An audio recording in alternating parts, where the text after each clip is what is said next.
Hold on. Let me check. Let me check if everything is good. Mic check 1 2. We live, people. We live, ladies and gentlemen. Welcome back to the show, people. It is Friday, August the 15th, 2025, ladies and gentlemen. We made it, people. Shout outs to everybody out there, man. Those of y'all who are working right now, salute to y'all, man. It's Friday. It is the end of the work week, so hopefully I could provide some sort of entertainment while you busy at work. You know what I'm saying? So, yeah, make sure y'all doing, all that good stuff for your boy. Like, share, subscribe. Check out that membership link that's pinned at the top of the chat. Do all that good stuff, man. We here. We have a lot to discuss, okay? Due to the fact that I didn't do a stream yesterday, as far as the the gaming news goes, because I was too busy playing Battlefield 6. So yeah, I didn't get to do a live stream like this. So we got a lot to cover here today, and hopefully we can get through it pretty quickly. Okay, I'm gonna try my best. Y'all know how I do. Okay, I know how I do. So I'm gonna just give it like 3 minutes, and then we're gonna dive into it. Just to let the people come in, say what's up. My brother Chris is in the building. We gotta drop a bomb for my brother Chris, man.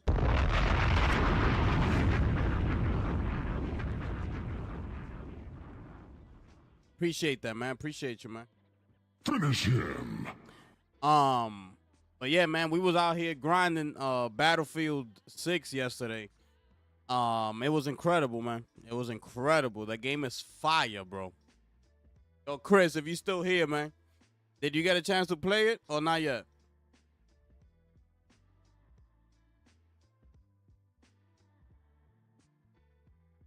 Game was fire. We trying to get back on today as well. Shout out to my brother Michael West. He joined us yesterday too, so he was vibing with us. We had an incredible time, man. The game is crazy. The thing is, like, people are not enjoying it, is because they're playing with a bunch of randoms. And this is the thing, like, you gotta make sure that you playing this game with a team. At least a team of 4. At least. You know what I'm saying? So you can get the vibe of the game. Because the thing is, a lot of people are trying to come into the game thinking it's Call of Duty, and it's not Call of Duty. Like, in Call of Duty, you could like, dead ass go in there solo. Like I say all the time, go in, get your rounds off, and exit the game, right?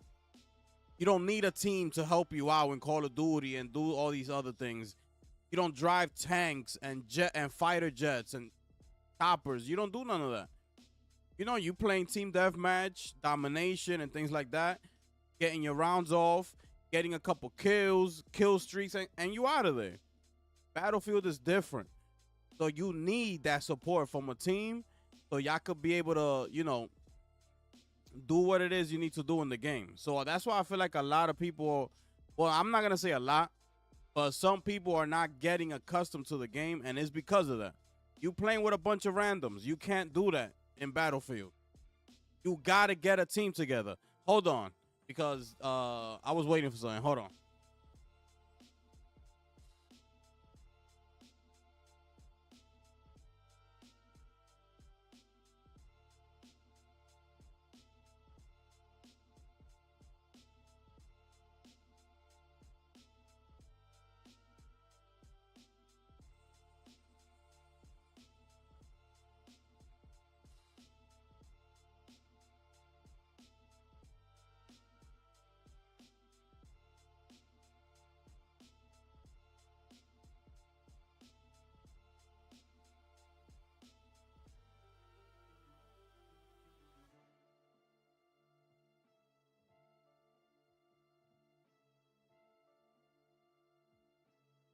Hold on, y'all. Hold on.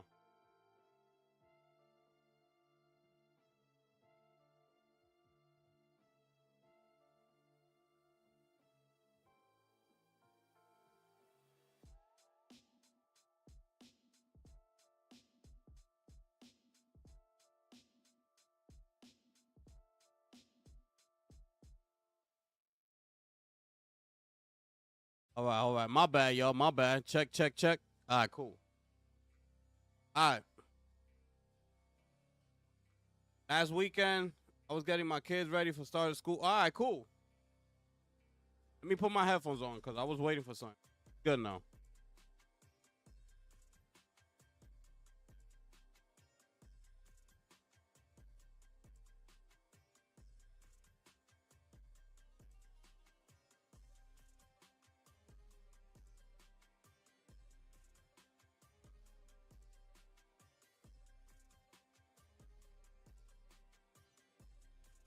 All right. Um. All right, hold on. Let me just fix this audio real quick. My bad, y'all. Let me bring it down.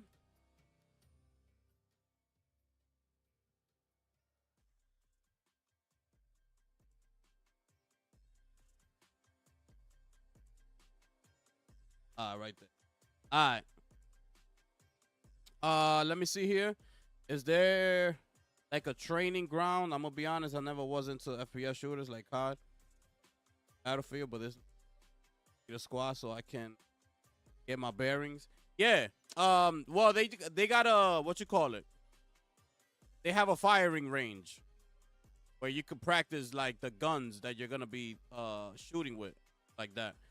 But I haven't seen as far as like a training like shows you how to play the game and things like that.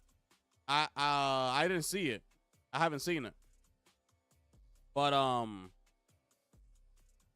you'll get the hang of it right away, bro. You'll get the hang of it right away because it's pretty, straightforward. You go do the missions. You gotta control A, B, C, D, and E. Go with your team. Got everybody selects a different style of play. You got your medics. You got your engineers. You got your assaults. You have your support, right?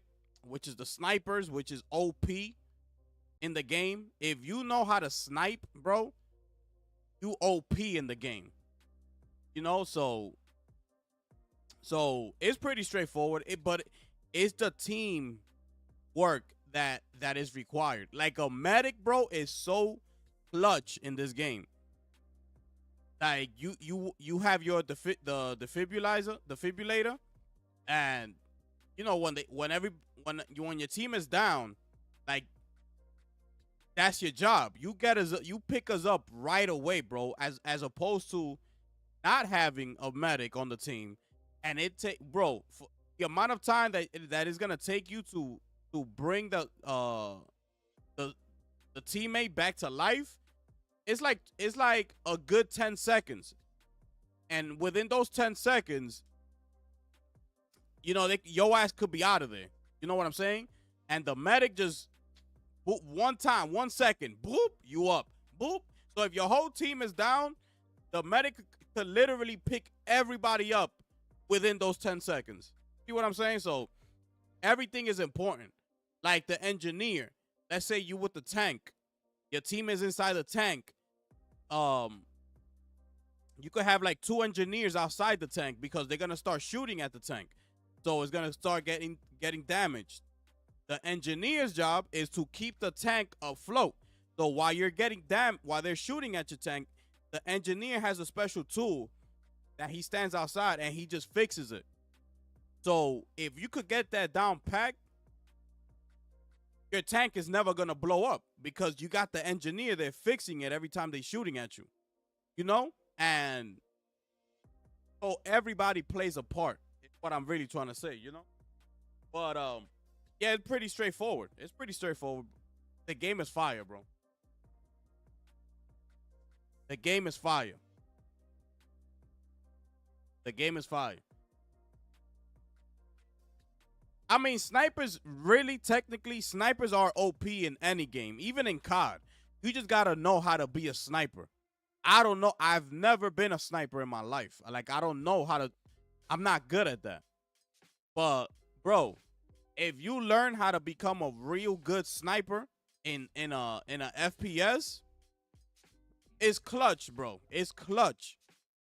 Because they give you different like gadgets in order for you to be a good sniper, right? Like like in COD and things like that. Like they'll give you like some sort of like radar that you could place next to you, and in the map, it'll show you like if somebody's getting close to you, so you could move out of your position, maybe take out your secondary gun, boom, boom, boom, boom, boom, do what you gotta do, and come back to being a sniper, right? Um, also get claymores, which is the ones that you place on the ground. That if somebody trips over it, it's gonna explode. So these are all different things that they give you in order for you to be a good sniper. Like you could put a claymore on this side of the entrance, on that side. So now you know if somebody trying to come through, be ready. See what I'm saying? So snipers are OP in these type of games, bro.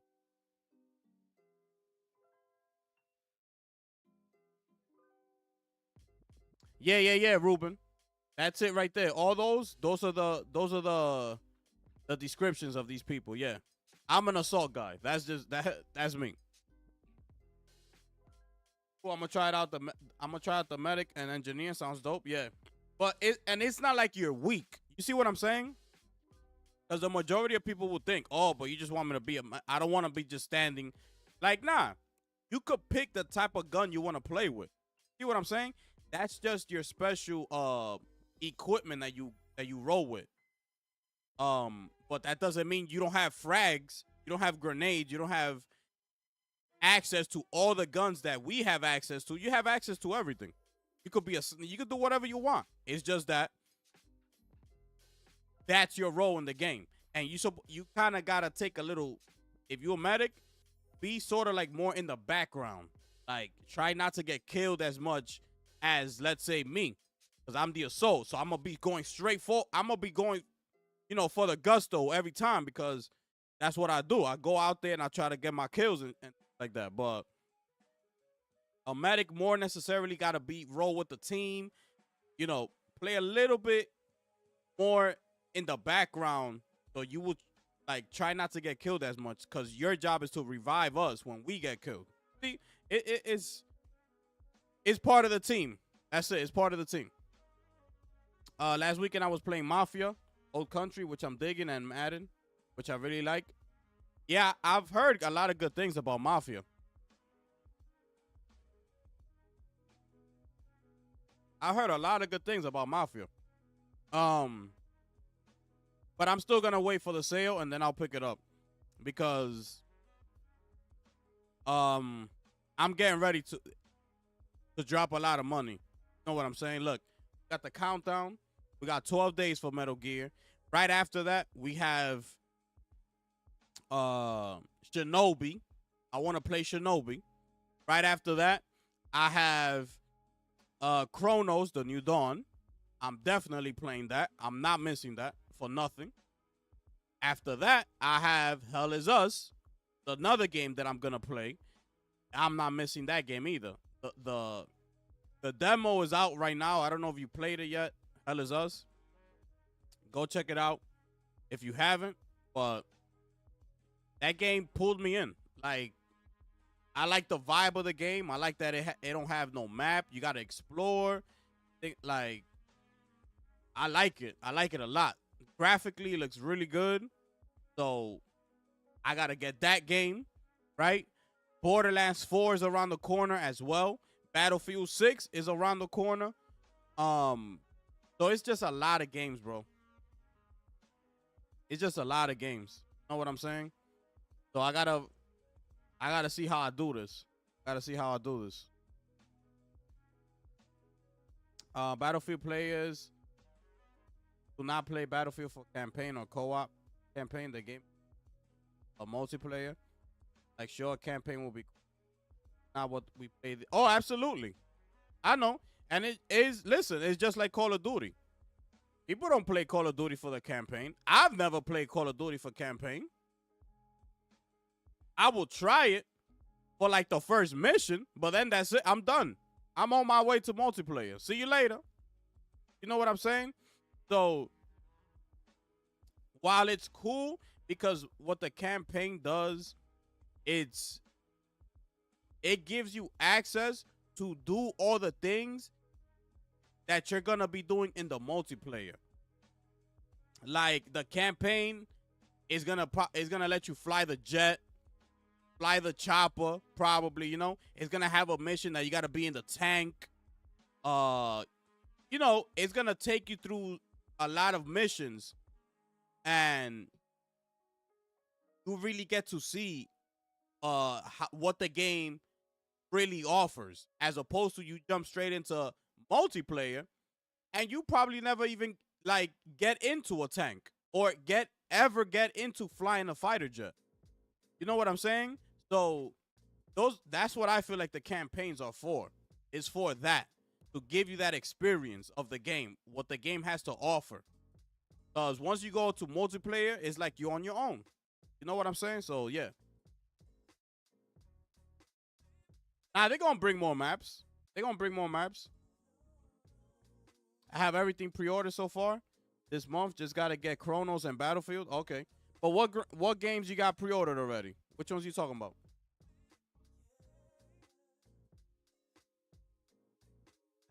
Which ones you talking about? Real quick. About to get into the show.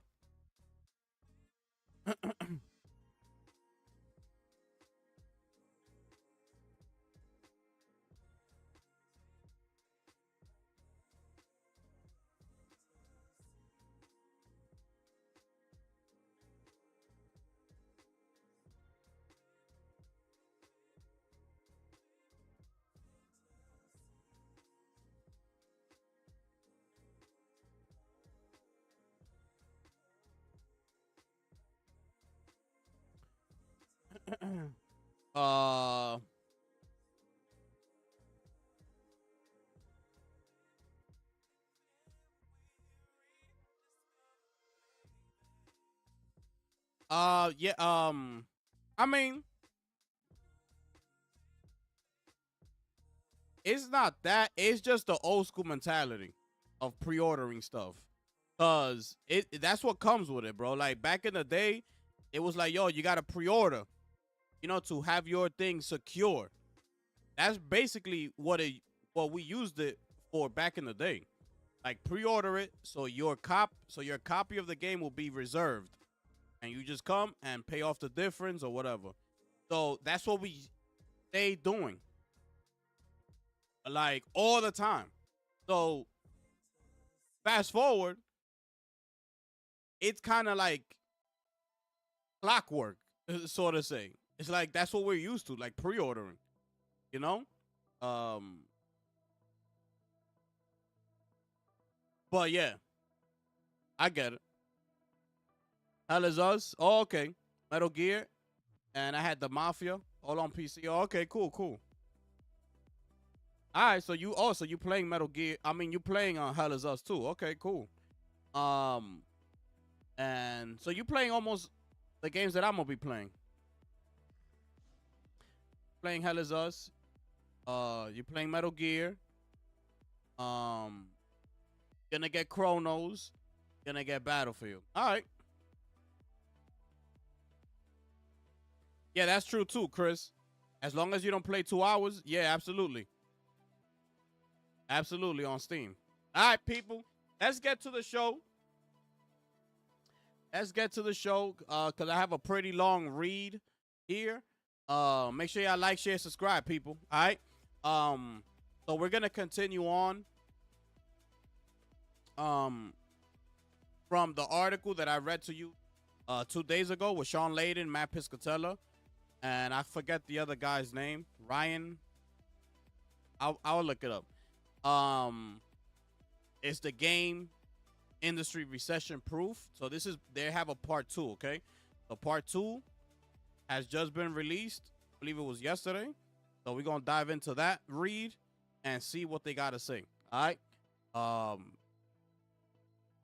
Part 1 was very good. That was a very good read. I got a lot of information out of that article. If you haven't seen it, I got the video uploaded on its own. So go check it out.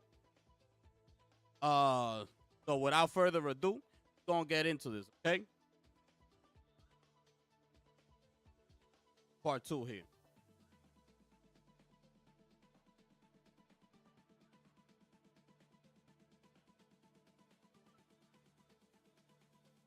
That's a little. Let me see here. That looks good. All right, cool.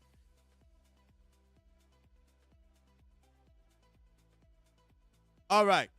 So let's get into it. This is part 2, all right, of the article with Sean Layden, Matt Piscatella, and Piers Harding Rose, okay? They did an incredible job with part 1. Now, let's go ahead and dive into part 2. So the headline here is The Big Picture, part 2. Make it cheaper and simpler. Let's do that instead. All right. And this article is published by Lewis Packwood, okay? In part 1 of the first of this 2-part feature, former Sony Worldwide Studios chairman Sean Layden, Circana senior director Matt Piscatella, and Ampere Analysis head of games research Piers Harding Rose examined some of the current big issues facing the games industry. Now, in part 2, they look ahead to the future with signs that video games market has reached maturity and we currently entering a post-growth phase. Not necessarily, says Harding Rose. Points out that there are still parts of the market that are underdeveloped. Women make up an enormous segment of the audience, for example, accounting for roughly half of Switch players. But Harding Rose says they tend to be less engaged than men. They play and pay a lot less. And they generally don't see themselves as gamers. They don't self-describe as gamers. I believe we saw that somewhere else. I believe they were talking about mobile gamers as well. Don't see themselves as gamers. There's clearly still room to more effectively target different demographics than even a maturing market. Quote, it's less about the pricing of content, says Harding Rose. It's more about the suitability and engagement of content, making it suitable for different types of audiences. Are we serving these people with the right kind of discovery mechanisms for that kind of content? Are we interesting them in the games? Okay. So let's get into it here. This is the platform agnostic future. Okay. In terms of where people will play games, however, it feels like the days of platform exclusive content are numbered. Quote, my thought is that the industry is going to move to a model that makes content easily accessible wherever, whenever, and with whomever, says Piscatella. Everything's kind of melding together. Everyone's publishing everywhere.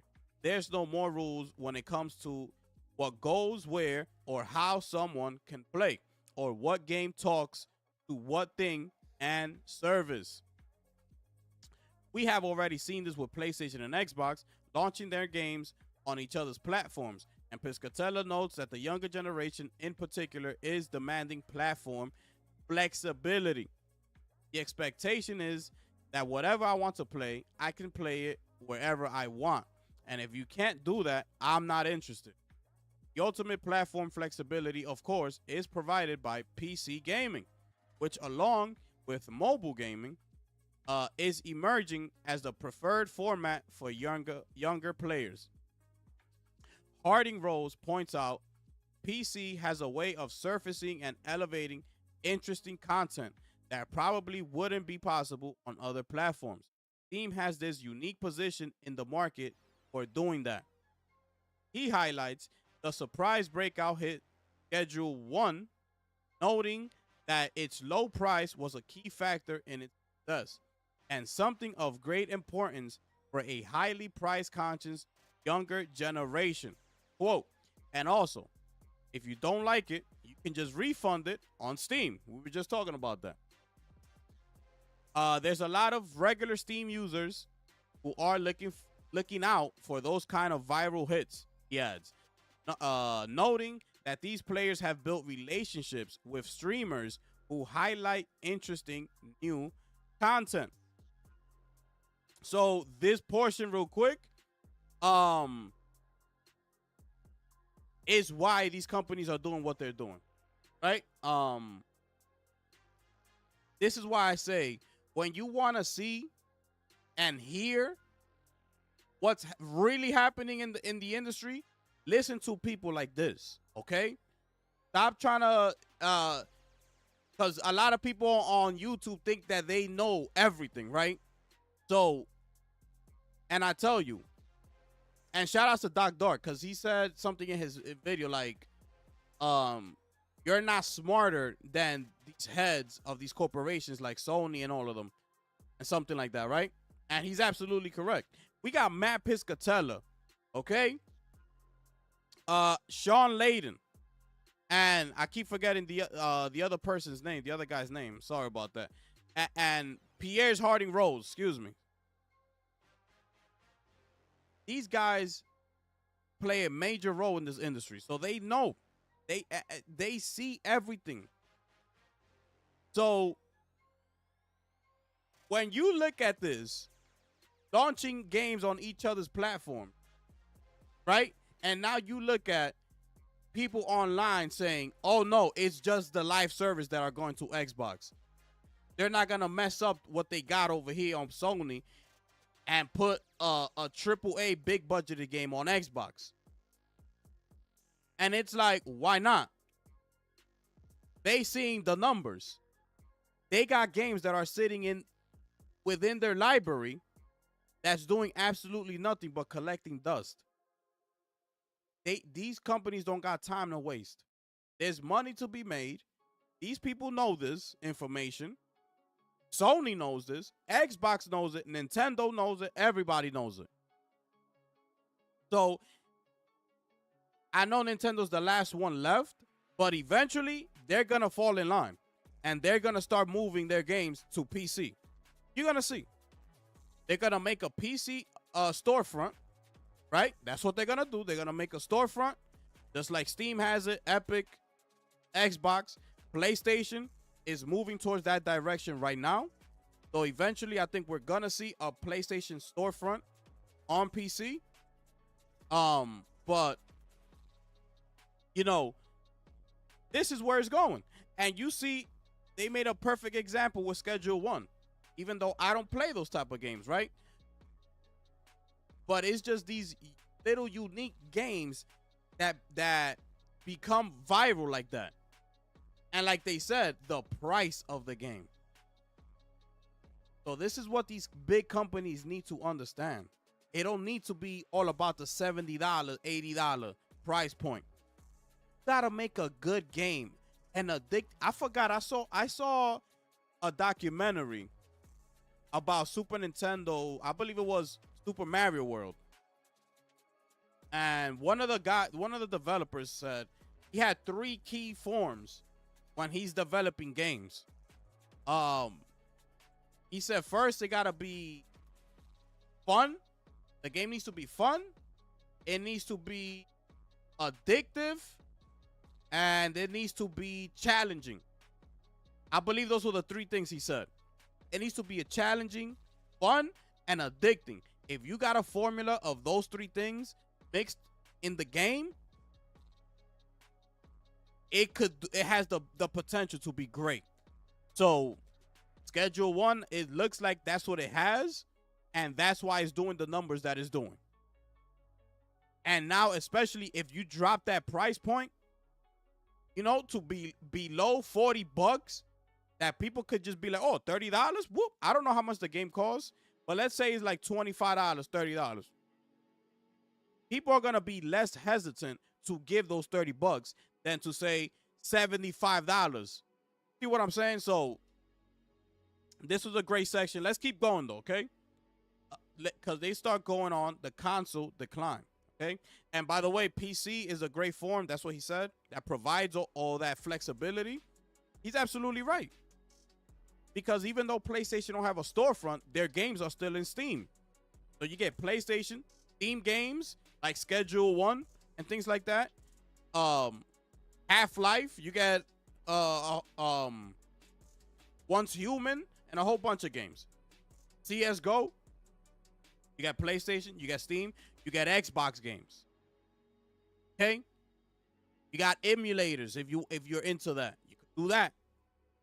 There's a whole bunch of stuff that you could do.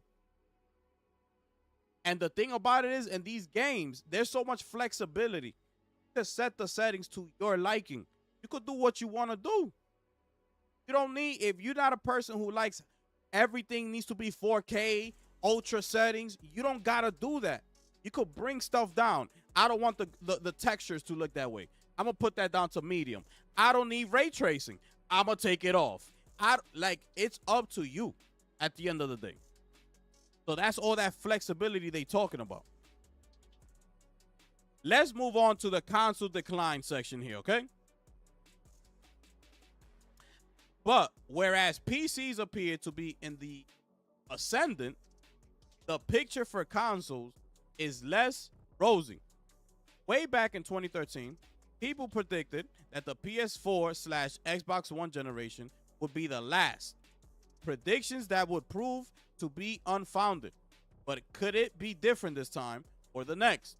Sean Layden, although convinced that we'll see another console generation, isn't certain that everyone will be joining the party. Quote, watching what Xbox has been doing recently, I do get Dreamcast flashbacks. Does. I think Sega realized they just were better off being a software house. I think Microsoft is in that same sort of fork in the road. And I don't think their hardware offering is persuasive enough to make up the ground they've lost. It's perhaps expected that a former PlayStation boss is unlikely to be bullish on Xbox, and that the fact that Microsoft has signed a multi-year agreement with AMD for future consoles certainly seems to indicate that the company is not quite ready to bow out of the console business just yet, even after trailing Sony by a considerable margin for the past 2 generations.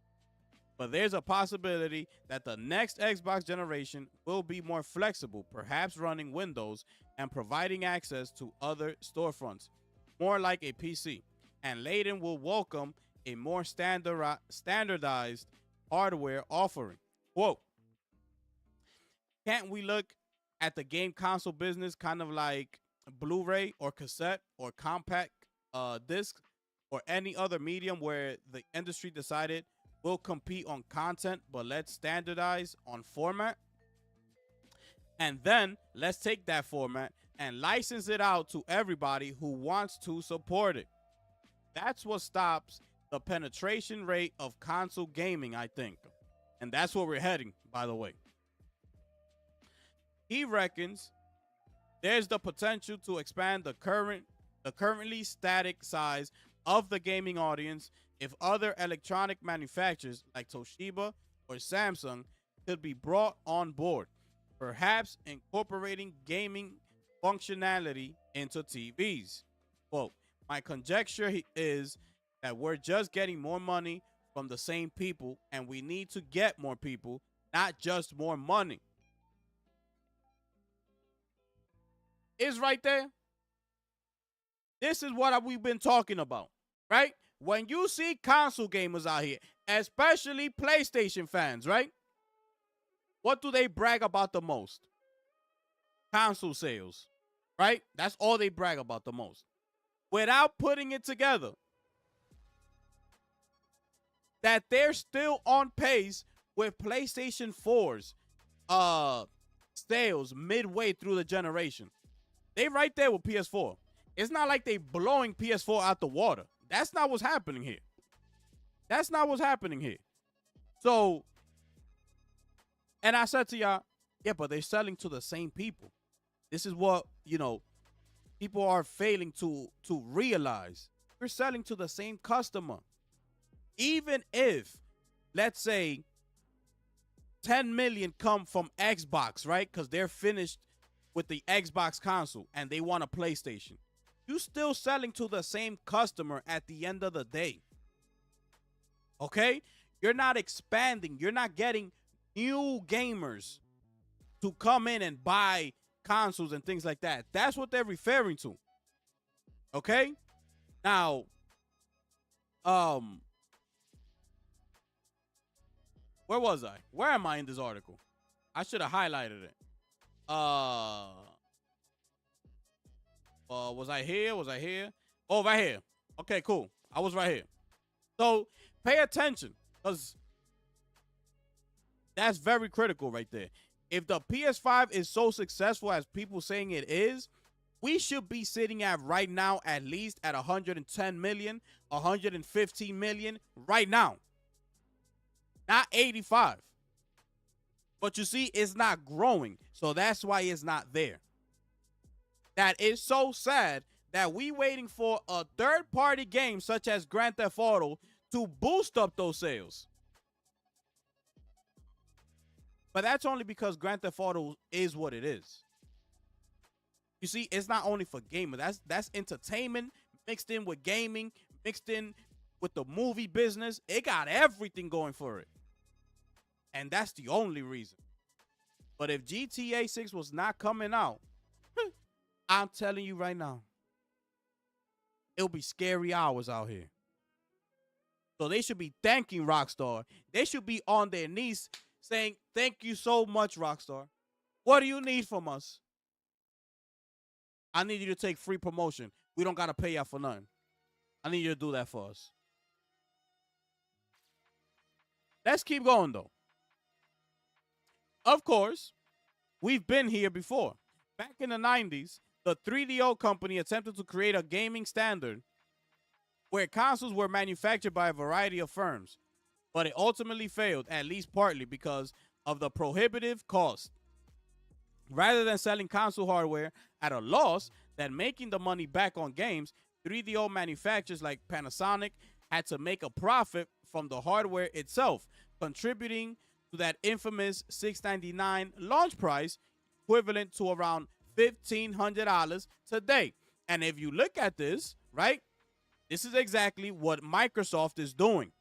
Okay, they're using other manufacturers like Asus and the other ones that are going to come down the line to basically make the hardware so they won't sell it at a loss. So now Microsoft, all they got to focus on is selling the game. See what I'm saying? So this is what Microsoft is doing right now, if you really look at it. So they know, so now Asus can't sell that product at a loss. They got to make a profit from that. So it's going to be interesting what the pricing is going to be for those next generation consoles when they come out. It's going to be interesting. Let's continue. But late in things that now, in an age when differences between console generations are becoming interestingly difficult to spot, there could be a way to make the model work. Quote, I think we've plateaued on the tech, frankly, he says. How many of us can really tell the difference between 90 frames per second and 120 frames per second? Perhaps instead of pushing for incremental gains, manufacturers could instead focus on affordability and standardization, he thinks. Quote, make it cheaper and simpler. Let's do that instead. And let's find a way to have more hardware companies participate. Okay, that's the end of that section. He's talking about the decline of the consoles. Now, he's absolutely right. Okay? He's absolutely right. Little by little, especially now that the games are going to be everywhere, you have the right to choose where you want to play. More and more gamers are going to start making their way over to PC. It is what it is because they got the most flexibility. It has everything at your disposal. You know, it's an open platform, so you can do what you want with it. And Nintendo is going to fall in line at some point. I'm telling you. Free to play becomes the default. My. Let's get into it here. But the idea of buying consoles and paying premium prices for the new video games is very much the preserve of the older generations, says Pt.2.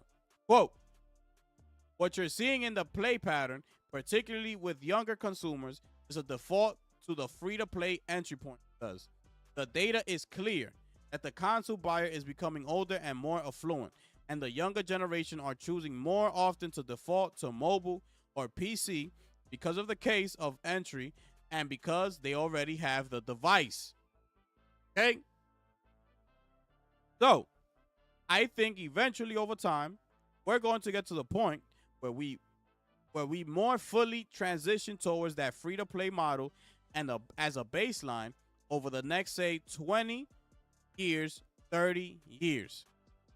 The thinking is that as they grow up, the younger generations will retain their allegiance to free-to-play titles, potentially sidelining the premium sector of the market.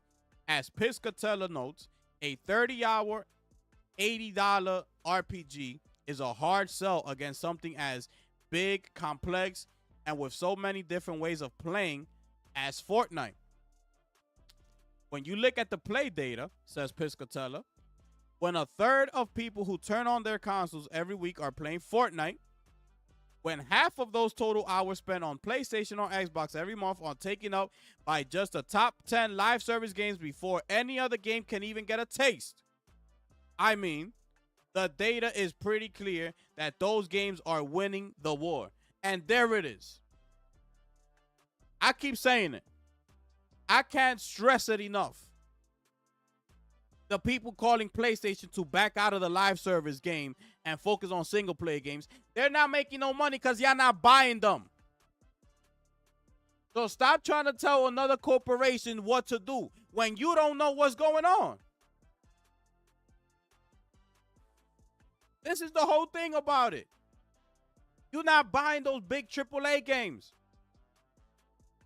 Your favorite franchises ain't selling 70 million copies like Red Dead Redemption with Rockstar and Grand Theft Auto, what it's about to do. With GTA 5 doing what it did. And now what GTA 6 is about to do. Okay? They're not doing it.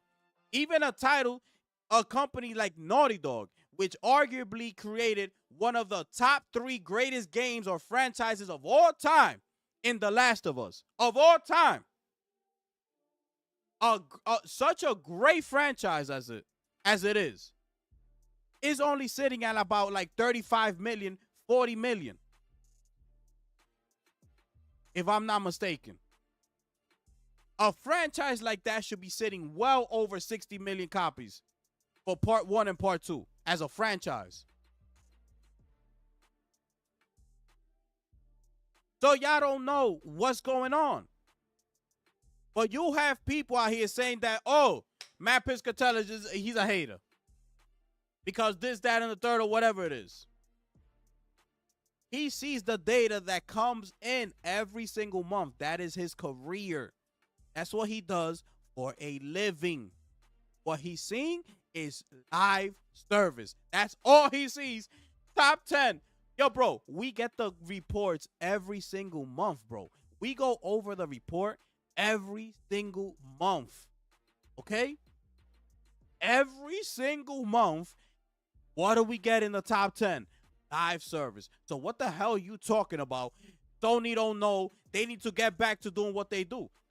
No, they do not. They're going to keep doing single player games. You like it? Cool. Buy it. If you don't, oh well. That's what you do right now anyways. So how is it going to be any different if they get back to doing single players focused only? Like, bro, it don't make any sense. Because that particular single player games that's going to come out in a month, let's say, and you don't like it, you ain't going to buy it. So why should they be catering to you? It makes no sense. Let Sony do what they got to do and figure out because they need to figure it out. This is a must for PlayStation. They got to figure it out with this live service stuff. They got to figure it out. There's no other way around it. That's why they keep saying in all these earnings calls and all this stuff. That's why they keep saying it. Our focus is still on live service. We still trying to do it.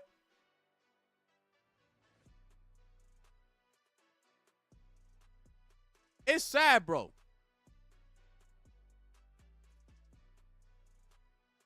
This man gets the report every month.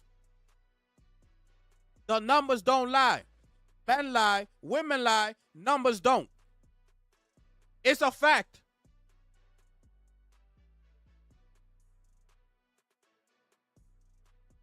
Where was I? There's a chance, I think we're here, that Generation Alpha might also be playing those numbers games in 20 years' time. Games could subsume practically everything. Quote, every IP holder is trying to get their IP into a Fortnite or into a Minecraft rather than building out their own game because they know that's where the audience is, says Piscatella. That's going to be the biggest challenge, I think, for everyone in our space going forward, and I don't know how it gets solved. But Layden isn't necessarily convinced that the younger generation will carry their mobile-centric, free-to-play habits with them into adulthood. If folks think that young people never change their mind until they die, then perhaps that could be true, he says. But as we all grow older, we all move towards different interests and different enthusiasms. And where I might have been happy to burn a whole afternoon sitting there doing something on my phone, maybe as I get older, I like to just sit down in my apartment now that I have an apartment and enjoy gaming. Perhaps it's too hasty to forecast the death of consoles and the fall of premium games. Perhaps consoles and premium titles would just be something the younger generations graduate to as they get older and more affluent. Okay? Or perhaps not. Only time will tell who is right. Okay? So this is that portion, the whole free to play becoming the default. Okay? And look, a lot of us might say no, they don't know, nah, but only time will tell. But from all the data that they're receiving, this is what they're coming up with. This is what they're seeing in the future. We already saw when they try to bump up $80, when they try to put $80 out there, how everybody reacted. So it's going to be interesting. Let's keep going. New ways to play. My bad, y'all. Can y'all see that? My bad, y'all. Y'all should have told me something, man. So I'll be saying if y'all see something wrong, or the audio is off or things like that, like, don't be afraid to tell me and I'll fix it. That should look better to y'all. All right. New ways to play. In terms of what future games will look like and how they might be distributed, Harding Rose notes that bigger publishers are now looking at early access as a strategy, with the thinking being, how can we get content to market more quickly and test it? Early access has traditionally been the preserve of indie titles and sometimes mid-range games, but Harding Rose thinks it could soon extend to AAA titles too. It will certainly be a way to offset years-long development cycles and provide time for useful community feedback, rather than placing 100 million all-or-nothing bet that an audience will like a game at launch. Absolutely. Okay? This is what these companies are afraid of, okay? Right here. But y'all want them to go all in on that. See what I'm saying? Y'all want the companies to go all in on that, with potentially you not even liking the game. Make no sense. In terms of the types of games that get made, Layden notes that there's a bit of content fatigue in the market right now. We've just been doing the same thing for so long, and we're just kind of wondering, what can we get something new? But that something doesn't have to be entirely unique. He notes that now games have been around for quite some considerable time. There's room to revisit and reimagine old genres like Astrobot did for platformers, and Claire Obscure Expedition 33 did for turn-based RPGs. Everything old is new again, he says. I'm sorry. Am I missing something here? A great platformer like Astrobot did. brought back that nostalgic feeling, brought back, that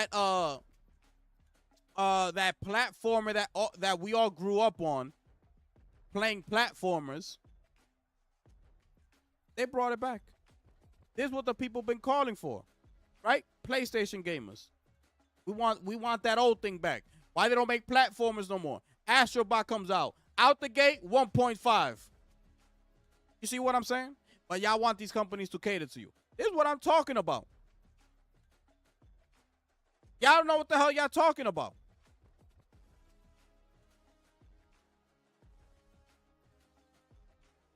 Crucially, Layden thinks games with a mid-range budget will be the best place to experiment and reap the rewards for trying something different, with smaller companies able to move more quickly than a AAA giant to adapt to changing market needs. Quote, I think that's where the growth is going to be, he says. We're going to see a rebirth of what we used to call, or we could still call it, AA gaming, with a wide variety of content and games. You have the right story, if you have the right environment, if you have great characters, anything works. Let's stop chasing photorealism, guys. We're never going to get there anyway. There it is. Absolutely right. 100% on board with it. He's absolutely right. You know what I'm saying? Like, let's just, listen, man. Let's keep going, man. I got nothing to say about that. Industry realignment. Conversely, Layden thinks there will be more contraction at the top end of the industry. I mean, we're seeing it right now, he says. The gigantic companies like EA, Sony, Microsoft, Ubisoft, they have all expanded to an unsustainable size, largely due during COVID, when gaming revenues went up 22% year on year, and people thought this rocket was going to the moon. So they started hiring people all over the place, and the hiring of people all over the place caused the knock on that salaries went up dramatically. Now those companies are attempting to correct for their largest, I think that's how you say that word. John Layden always gets me, man. He always gets me, bro. You're seeing a lot of layoffs in the industry, which is sad, said Layden. But maybe it's a readjustment, a realignment of the business. You're seeing studios or projects being canceled. Really not out of any problem with the game per se. It's just the cost structure was not sustainable, and they had to clear their balance sheets. There's a lot of that going on right now. Okay?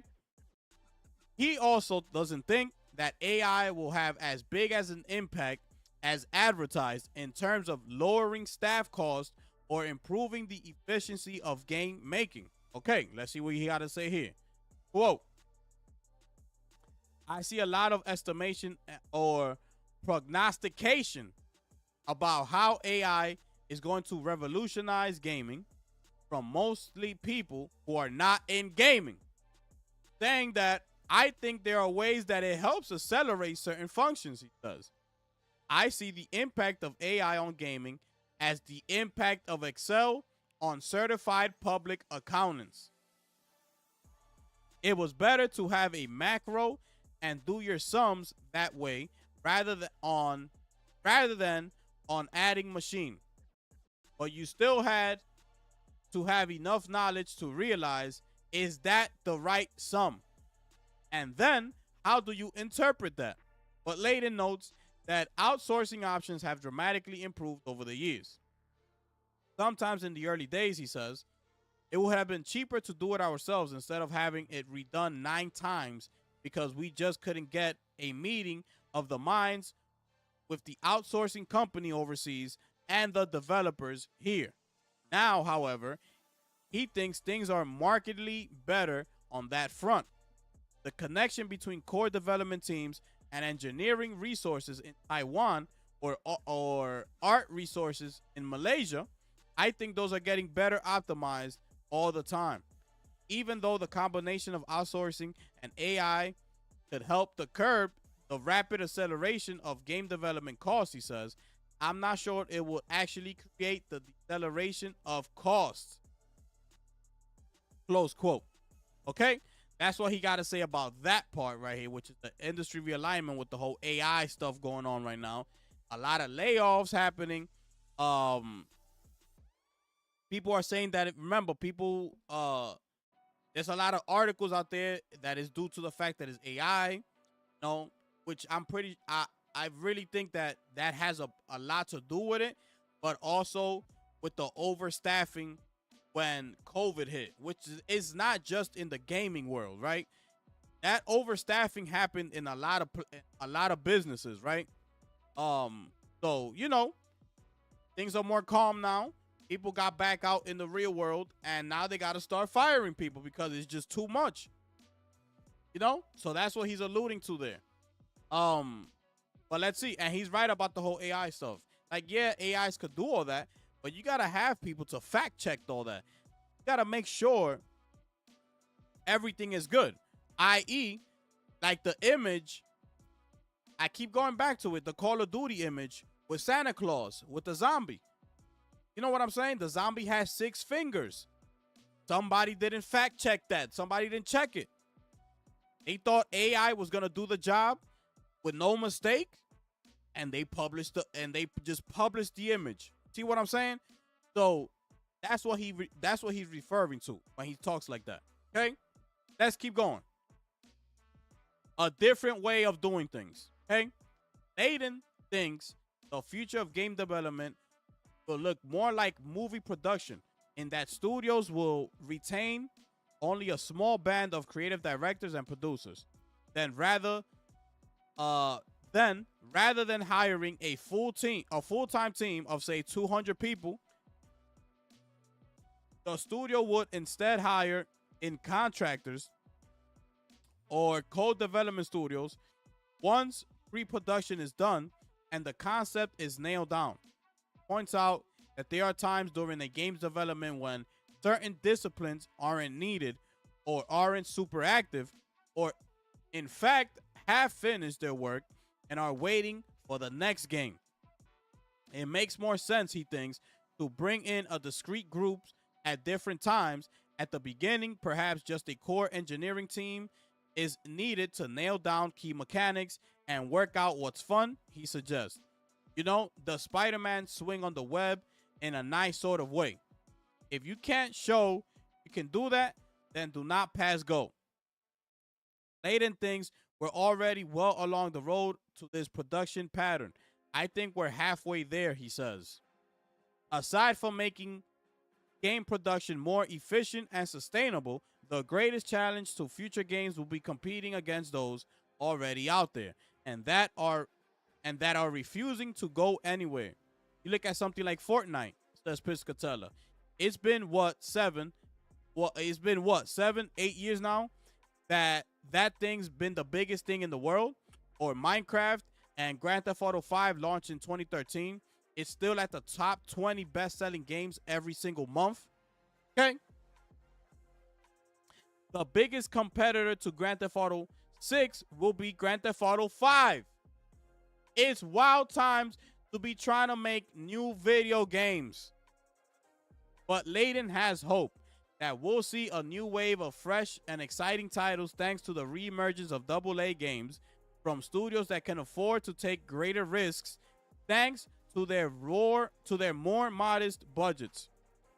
I think the future is going to be a wider variety of games, he says.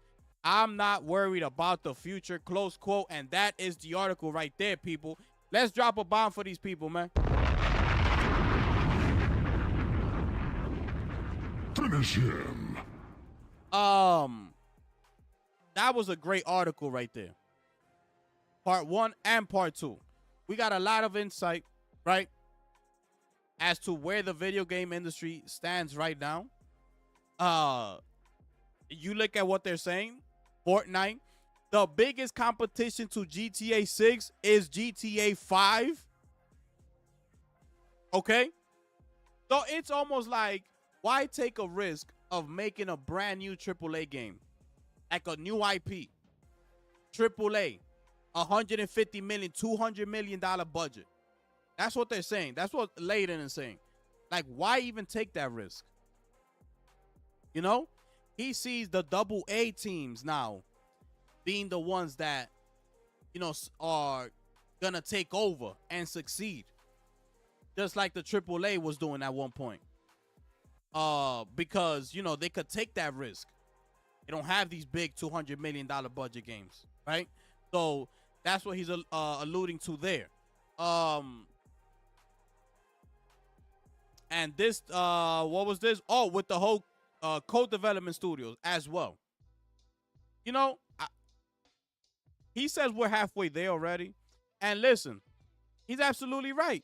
Because why? Why do 200 people of studios when you could do it like how he's doing it?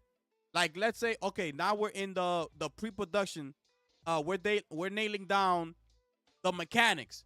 Let's hire a co-development studio of a small team that's gonna help us with the mechanics of the game. Once that section of that game is done, that contract is over. Now we're moving over to the design of the game, the character designs and things like that. Let's hire a small studio to help us with that. Boom, let's do that. Once y'all done with that, see you later. We're moving on. And that's how you're building the game. Instead of hiring, 200 people to work for your company, and once their section of the game is done, they're just sitting around doing nothing, waiting for the next project to come. See what I'm saying? So that's what he's talking about there. So he said that we're halfway there already. And that sounds, as a company, that sounds like the smart thing to do. If you're trying to save money. See what I'm saying? Instead of having 200 people under your payroll. So, that's it right there. It was another great read. Hopefully, y'all learned something from part 1 and part 2. Hopefully y'all have a much more clear understanding as to where the gaming industry is, where it's been, and where it could potentially go. Because that's what this is really all about. Is where it's going. And where it's going is looking like free-to-play, low-cost games like Schedule 1 to be a smash, to go viral, right? Low-budgeted games like Helldivers 2 cost $40. Keep the price range low. Be a huge, massive success. Things like that is where Layden sees the industry going. So, but yeah, hopefully this is a great read for y'all, and we gotta thank those guys, man. Those 3 guys, man, they did an incredible job. All right, so, yeah, y'all let me know how y'all feel about all this. I did sent out the notification on Blue Sky to Layden, to Matt Piscatella, and to Pierre's Harding Rose. Oh yeah. Layden did like the post and stuff on. So I'm hoping that he's watching it. I'm hoping that hopefully he could give me some feedback or something like that. Hopefully, all right. But yeah, we're gonna move on now to the next topic here, people. Hopefully y'all enjoyed that. Smash the like button, subscribe to the channel, share out the stream. We in here, ladies and gentlemen. So let's move on here. Okay, let's move on here to this topic here, because it's Capcom is gonna be at the New York City Comic-Con, and they're saying that they're gonna show a 90-minute presentation, okay, at New York City Comic-Con, which is gonna be on Friday, October 10 at 3:45 p.m. Okay. It'll be interesting to see what Capcom brings to the 90-minute showcase. As for now, we can only speculate that it'll be more on Requiem ahead of its February 2026 release, and potentially another look at the recently announced mobile game Resident Evil Survival Unit. We could also potentially get a better look at Monster Hunter Stories 3, Twisted Reflection, which we know is due out on Nintendo Switch 2, PC, PS5, Xbox Series X and S, sometime next year, but no release date has been provided yet. Or maybe we'll get a reveal on a brand new game in the Devil May Cry series, which hasn't had a new entry since 2019's Devil May Cry 5. Though it was still the company's best-selling game in the first quarter of Capcom's FY 2026. All right? So that's it right there. It's going to be in October. Let's see what they got, right? An hour and a half is a long time. See what I'm saying? So what could they possibly be showing? We're going to have to see and wait and find out, okay?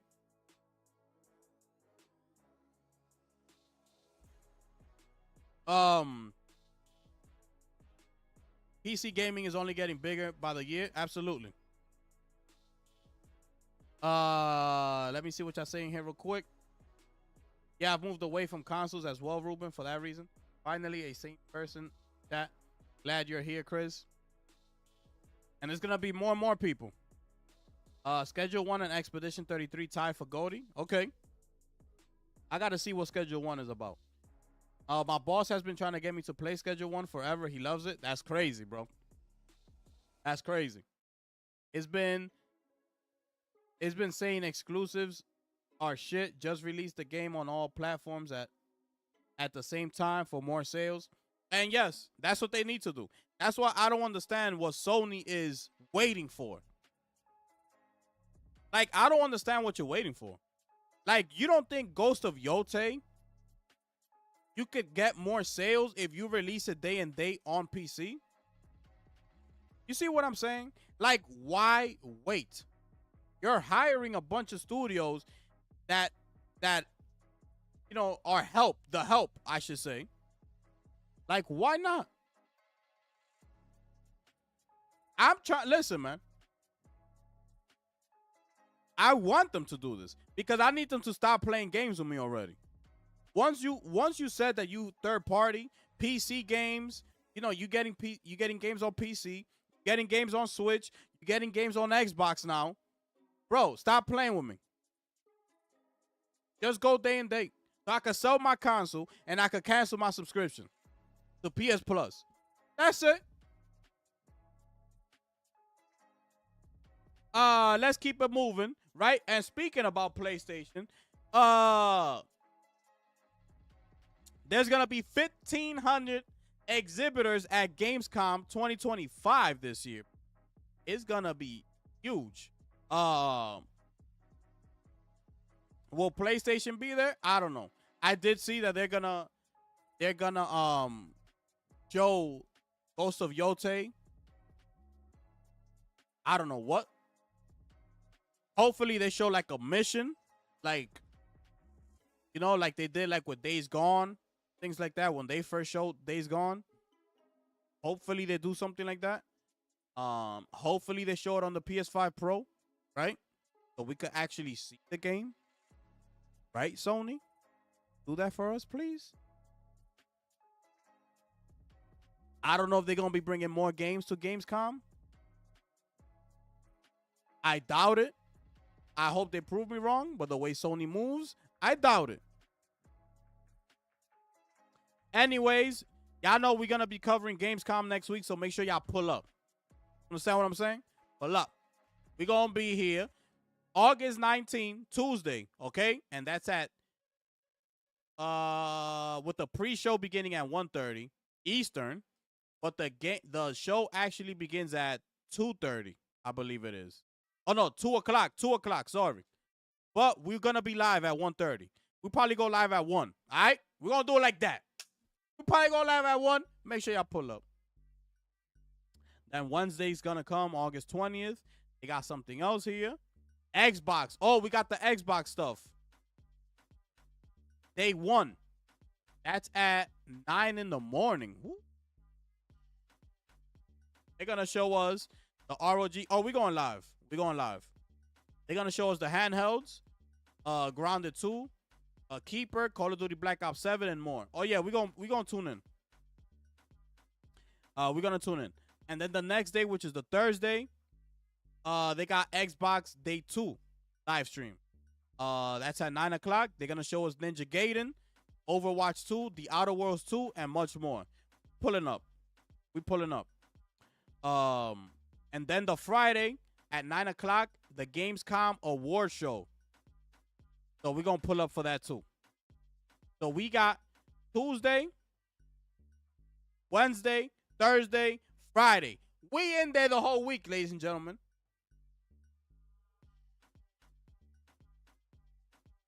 So make sure to clear your schedules and pull up. All right? Tuesday is going to be at 1 in the afternoon. The rest of the days, Wednesday, Thursday, Friday, is in the morning. 9 o'clock in the morning. Make sure you pull up. Is PlayStation? Can we get something like this for PlayStation or not?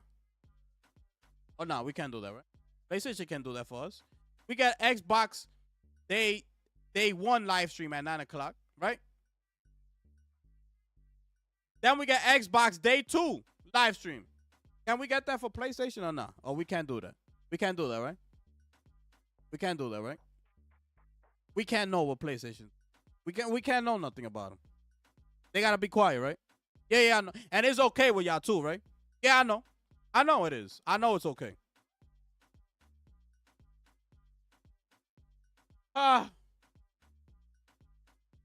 Anyways, this is what PlayStation is showcasing at Gamescom at 9 o'clock in the morning on Wednesday. ROG Xbox Ally, Microsoft Flight Simulator, Dying Light the Beast, Keeper, World of Warcraft, Midnight, Black Ops 7, Grounded 2, Hotel Barcelona, Invisible Versus, Chronos, Final Fantasy 7 Remake Integrate, Outbound, Power Wash Simulator, Star Sand Island, Indiana Jones and the Great Circle, The Order of Giants. And that's just day 1. You want to know what they got for day 2? It's right here. Day 2.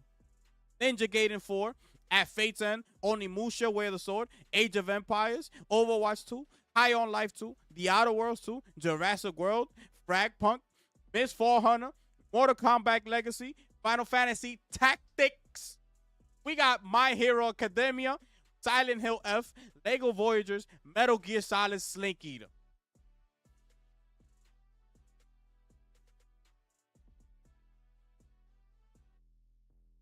But we can't get that for PlayStation.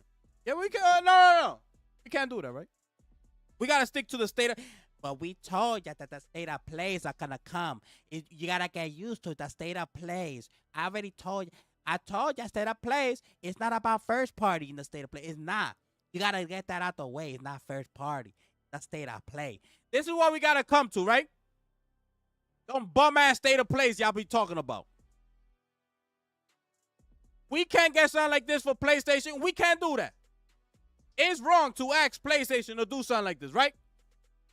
To be there for the fans. Summer Game Fest comes. Everybody's in Summer Game Fest. PlayStation ain't there. Where the hell you at? Gamescom is coming. This is another big showcase. Gamescom is another big deal. PlayStation ain't there either. Where the hell you at? What the hell we got to settle for? State of plays? That's what we want. Y'all want me to settle for? Not because state of plays. You didn't see XDev in the state of play? They showed Marvel Token. You don't understand? I don't understand.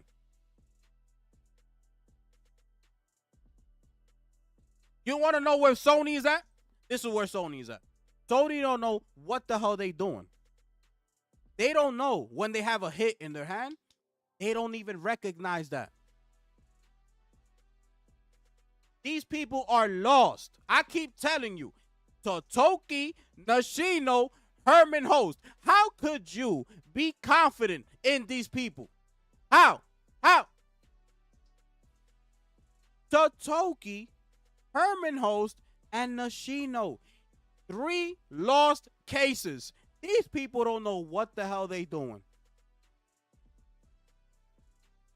That they sold the rights to K-pop's Demon Hunter that's on Netflix. It's a huge success, but guess what?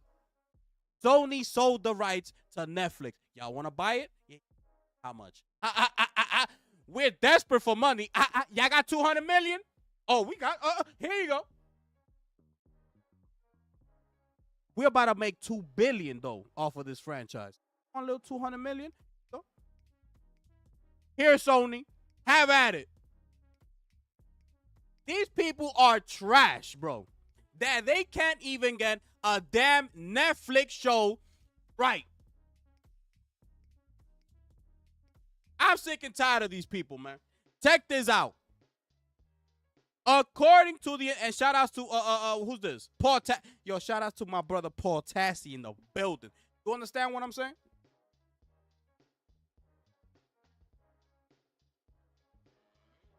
According to the industry fixture Matt Baloney, the problem is how the original deal was structured. Sony made K-pop Demon Hunters for $100 million, then sold the rights to Netflix. Now reports are that Sony will end up just making $20 million in profit. Thanks to the deal in those terms, as anything that happens from here, that's all Netflix, since they own the property. Can we drop a bomb for Netflix, please? Finish him. They don't own the rights to the music. They don't own the rights to the merchandise. They don't own the rights to nothing that's associated with K-pop. They sold the IP rights to Netflix. So now Netflix is gonna cake. Is it here in this article or no? Look at this. Number 1. Netflix second most viewed movie ever. Oh, I'm done. Yeah. I don't want to hear no capping for PlayStation or Sony until they get their shit together. Excuse my French. I don't want to hear nothing. Can I big this up for you? You see that clearly? I'm just going to highlight this for you. It has been elevated to Netflix's second most viewed movie ever. Ever. As it has its sights on that number 1 spot, Red Notice. Can we drop a bomb for Netflix, please? My goodness. I cannot make this up. I cannot make this up. Totoki, Herman Host, Nashino, y'all gotta get y'all shit together because y'all don't know what y'all doing. You got Totoki over there visiting my boy Kojima, walking up in there gangstered up. Yo, take a picture. Yo, Totoki, you know you the CEO of Sony, right? You want to be dressed like that with them baggy ass pants you got and that hoodie and all that? Yo, take the picture. What you think this is? All right, cool. Totoki's a thug, bro. My man Totoki's out here trying to get money by any means necessary. This man is so confused, along with his buddies Nashino and Herman Host, that a movie like this they didn't even know. And mind you, they're saying that they're trying to transition into the entertainment business and all that, right? And now people are capping that these people are going to make The Last Guardian, the game, they're going to make a movie, and they're like, that's the good move.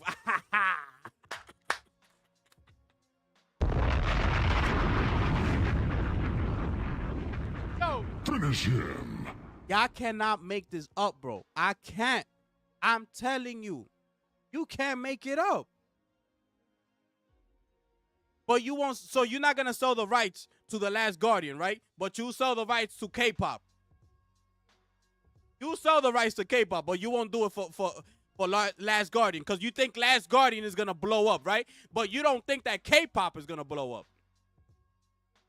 You see what I'm saying? These people do not know. Yo, I'm sick and tired of these people, bro. Straight facts. I'm sick and tired of these people.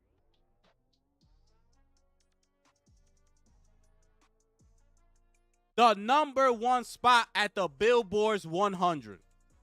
The first K-pop group to do so, and the first girl group to do so since Destiny Child. My goodness, can we drop a bomb for K-pop? Finish him. Can we do that? Can we do that, please? Yo, Lunchi, my brother. Can we do that, my brother? Can we do that? Nah, right here, my brother. This is all you gotta see right here, my brother. Right here, right here. Sony. This is all you gotta know right here. This is all you gotta know. They're just gonna make $20 million in profit. That's all you gotta know. Take your little 20 million. You like the 20 million? Go do what you want with them 20 millions. We gonna get over $2 billion with this franchise. Look at this. Look at this. Wait, cause I got it somewhere. Wait. Wait, cause I gotta get this number right.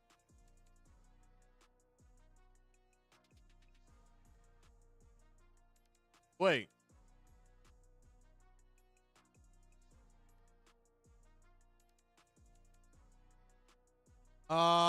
Is it here? Let me see. Likely to become a $1 billion franchise. Oh my goodness. Likely to become a $1 billion franchise. Sony said, yo, Netflix, y'all good? Yo, y'all need something? Yeah, what's up with that K-pop movie y'all got over there? Oh, well, this one right here? Well, y'all want it? Yeah, how much y'all want? Give us $100 million. What? $100 million is yours. This movie trash. Y'all want it? $100 million. I bet. Yo, Sony don't know what they doing, bro. They not at Gamescom. They not at Summer Game Fest. They give us trash-ass state of plays. Herman Host don't talk. Nashino don't talk. Pre-recorded fireside chats. Totoki's a thug. He out here taking pictures with Kojima. Not knowing what the hell he doing. Cory Barlog is nowhere to be found. His ass was over there on Amazon working on that damn God of War series. Neil Druckmann finally returns to Naughty Dog Studios to finish working and writing on Intergalactic. The rest of the teams, we don't know where the hell they at. We got the successor coming around for Ghost of Tsushima that looking exactly the same. Ghost of Yote looking exactly the same as Ghost of Tsushima. Not saying that it's going to be a bad game, but I don't see no generational, no leap. Like, oh, Tsushima was PS4. This is only for PS5. Watch what we about to do. I don't see that. I see a bunch of combat happening. Yeah, it looks cool. I'm not saying it's going to be trash, but I don't see that leap that I'm going to be like, pre-order, day one, we in this bitch. I don't see that. I don't see that. They're not at Summer Game Fest. They're not at Gamescom. They're over there in China, Joy Hero Project, showing off games we already seen. All right, show it to them. Yeah, cool. They're going to be at Tokyo Game Show showing the same games again. We going to wait to the Game Awards to see one new game that's coming out. That's what we're going to get.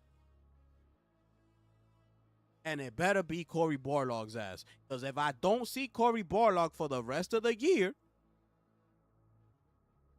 you're going to want to tune in on January the 3rd. Because I know I ain't going to be here New Year's Day. I'll probably be hungover January 2nd. So you better bring your ass here January 3rd. Because I'm going to go off. So I better see Cory Barlog's ass coming out of whatever hole he's in and present that damn game. Because I'm sick and tired of these people. I don't want to hear nothing. These people had the balls to not give us a showcase at the 30th anniversary. Such a big achievement. So many people with an SIE retiring around the corner. We saw all those retirements from all those legendary people that was working at SIE. So much happened around the 30th anniversary. So much for PlayStation. And these people couldn't even give us a fan-requested Big Bang 30th anniversary. I'm sick and tired of Sony, bro.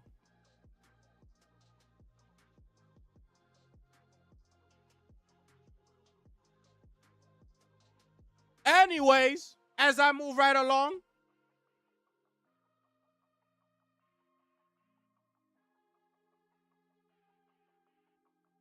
It's unbelievable, man. It's unbelievable. This ain't no rage bait. This ain't capping for views or clicks or none of that, because nobody watches anyways. So what the hell I'm going to be capping for views and clicks for? Nobody likes the like button and nobody watches. So what the hell I'm going to be capping for? What the hell is wrong with y'all?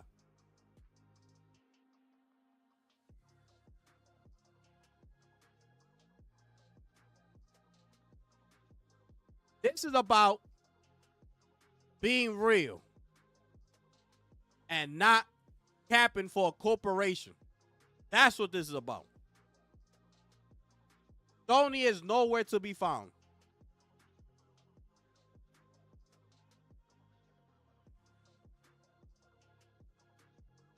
To Catch a Predator's Chris Hansen is planning a Roblox documentary. Okay? If you got kids, such as myself, they over here playing Roblox, we're going to have to start paying attention. So shout outs to Chris Hansen. Get it popping. This documentary should be the most watched documentary of all time because everybody got kids. Roblox is one of the most successful franchises out there. It's a platform, just like Fortnite and Minecraft and the rest of them. And we seen the latest reports that they got people out there. Let's read this. Roblox, okay, is facing an insurmountable wave of controversy at present, with child safety activist groups and predator hunter organizations pummeling the game for not adequately protecting young players. The situation hit a new all-time high recently when the Roblox Corporation's lawyers harangued Shelp, a creator who has directly influenced the arrest of several predators preying on Roblox players. The Roblox child safety scenario unfolded further in recent hours, with a claim surfacing that Chris Have-A-Seat Hansen, the iconic face of Catch a Predator, is planning a documentary to shed light on Roblox's nefarious side. So, on social media, claims emerged from several prominent channels that Chris Hansen, the host of To Catch a Predator for many years, is preparing to create a documentary hand in hand with Shelp, the creator who has recently pursued by Roblox's legal team. Okay? This is it right here. Anything tied to Schlep is being destroyed by the Roblox Corporation as we speak, with players receiving bans just for having free Schlep, hashtag free Schlep, written in their username or anywhere else on their profile. This trend comes despite users pointing out that nefarious and harmful games are still sitting on the Roblox library, despite countless reports from concerned users. It's a question of priorities. The situation is skyrocketing as we speak. In recent days, it was revealed that Louisiana's Attorney General had a filed lawsuit against Roblox for allowing sexual predators to thrive, unite, hunt, and victimize kids on the platform. Congressman Ro Khanna of California has also taken action, starting a petition to demand that the Roblox Corporation do more to protect children, provide more support to parents, and strengthen law enforcement protocols. It's hard to tell what will happen next in this ongoing debacle, but the team at Roblox isn't helping things. Just days ago, it was claimed that Roblox might one day become the home of a legitimate dating platform. It's hard to believe how some of this is unfolding. Let me know what you think. What are we doing about this? Because this is more important than all the other news that I've been reading to you. This is more important than all that. Okay? This is more important than all that. This is about the children. Where the hell Xbox at? Where the hell Sony at? Where Nintendo at? Can they step in and do something about this? Can they make a public statement?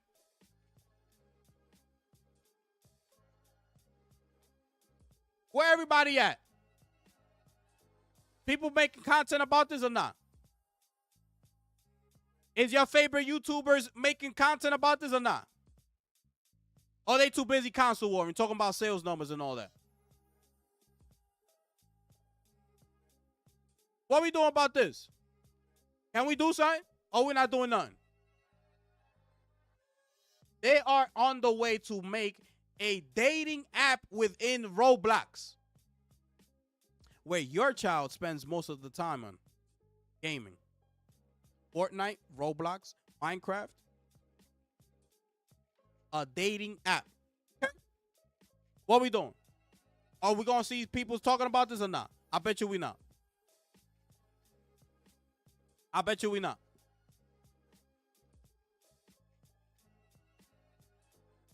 Anyways, we're going to move on. I hope to see people talking about this topic here. Okay? I hope.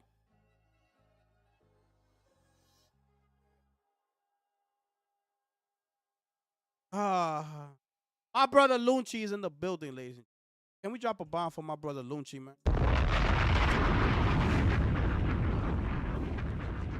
Finish him. My brother Lunchi, the GOAT, man. The facts. Understand? The facts. Shout out to everybody out there, man. Make sure y'all smashing that like button as y'all come on in. Facts. My kids don't play Roblox? Oh, okay. Good. So once they get a chance to play it, if they get a chance to play it and they start understanding the game, bro, it's so addicting, it's not even funny, bro. So keep it that way. Keep it that way. Let's continue on, okay? Let's talk about this, because Call of Duty Black Ops 7 will reportedly not be at the Switch 2 at launch. Okay? And this was shout outs to Bill Coon, because he was the one that brought out this news first. So shout outs to Bill Coon. Always on the money. They confirmed. Okay? Bill Coon confirmed that it's not gonna be on the Switch 2 at launch. Okay. Let me see here. So that's gonna come November 14. Not gonna be on the Switch 2 day one. It's likely due to Activision not being able to prepare the port quickly enough, rather than a business decision not to bring the game to Nintendo's new handheld. Okay. So indeed, Microsoft signed a binding 10-year legal agreement to bring Call of Duty to Nintendo's platform back in 2023, promising to release future Call of Duty games with full feature and content parity on Nintendo platforms on the same day as Xbox, should it proposed acquisition of Activision Blizzard be approved, which it was later on. No, now it was approved, right? Given this legal commitment, then it appears that any decision not to release Black Ops 7 on the Switch 2 on day may simply be down to a lack of time to get the game ported and optimized for the console, given that it only launched 2 months ago. The last Call of Duty game released on Nintendo's system was the Wii U version of the Call of Duty Ghost, which was released in 2013 and allowed players to use a Wii remote to aim with motion controls. In April, Microsoft head of gaming Phil Spencer reiterated his intentions to support the Nintendo Switch 2 with Xbox game franchises, saying he was a big believer in what Nintendo means for the industry. Quote, and close quote. That's it.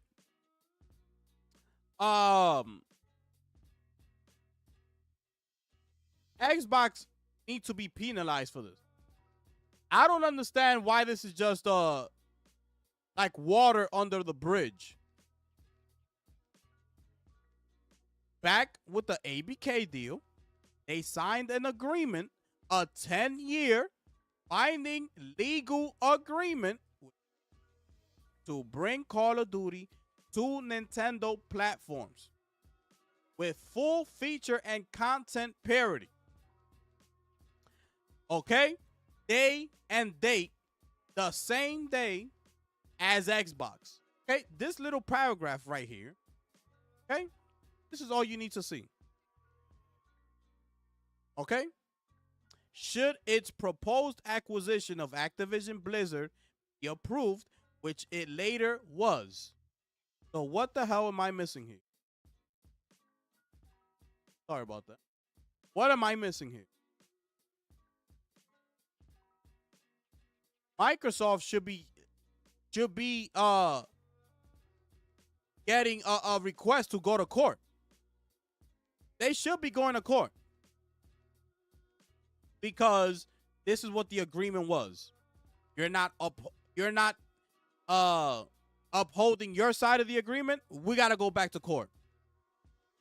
So in the coming weeks or whatever, in the coming months, I should say, we should be getting, or sometime early next year, because the game comes out in November, we should be getting some sort of, Microsoft going to court with Nintendo sometime early next year.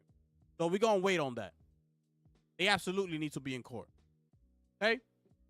So that's it for that news. We're going to keep going here. To some more enlightened news. Some more positive. Okay, let's lighten up the mood. Because apparently, oh yes, ladies and gentlemen, that Black Myth Wukong DLC is around the corner. Oh, which by the way, they're gonna be at Gamescom. That DLC is looking like it's coming through. Because they put something on their Twitter account which said this: Destined Ones. Game Science will be joining this year's Gamescom opening night live. The show kicks off at 8 p.m. CEST on August 19. We look forward to seeing you there. Okay? Then the post is accompanied by an image of mythical creatures and a sentence from the story which roughly translates to: the extraordinary is ordinary in the world. Gods and devils often wear respectable attire. Finally, the image also has a watermarked date tucked away in the bottom right corner. In the corner, the image has a date of 2025 8/20. This date is the day just after opening night live, teasing a midnight launch for new content, ladies and gentlemen. Let's drop a bomb for Game Science, please.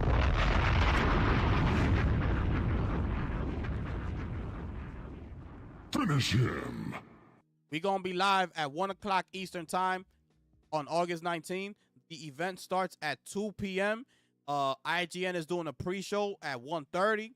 We're going to be here. We're going to look at this thing. It's going to be tremendous. Shout out to Jeff Keighley, as always.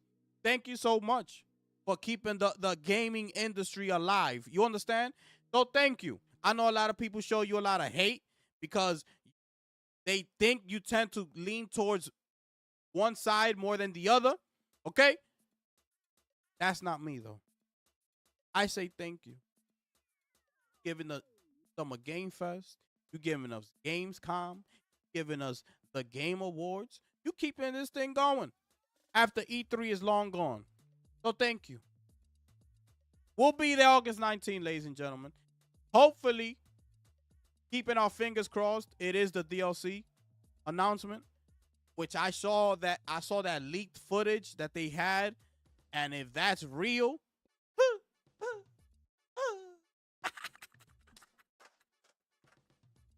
yes, ladies and gentlemen, let's drop a bomb for Black Myth Wukong, which is my game of the year 2024, people. All right. Finish him. All right, people. Yeah, I seen that, Lunchi, that they boycotting the game and stuff like that. It is what it is, bro. I mean, it is what it is, man. You know, that whole controversy. They gonna feel how they gonna feel about it, you know? Oh, let me show you the image real quick, though. My bad. Before we move on, where is it? Here? Oh, yeah, so this was the image right here. This is the image right here, people. Down here. Wait, let me move out the way.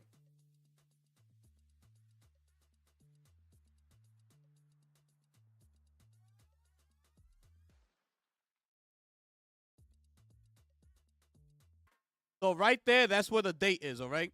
2025, 8/20, okay? Game signs. And this is the image, which looks absolutely incredible, okay? Let me save. I got to save this image, and I got to put that as my wallpaper. This looks absolutely incredible. I love this game. I platinumed Black Myth Wukong, okay? I got the platinum trophy for it. So stop playing with me. We in there day one DLC. Stop playing with me. Okay, so this is the text as well that they were talking about. They're right here, okay? But yeah, man, this thing looks incredible, bro. Looks incredible. All right, we're gonna keep it moving now.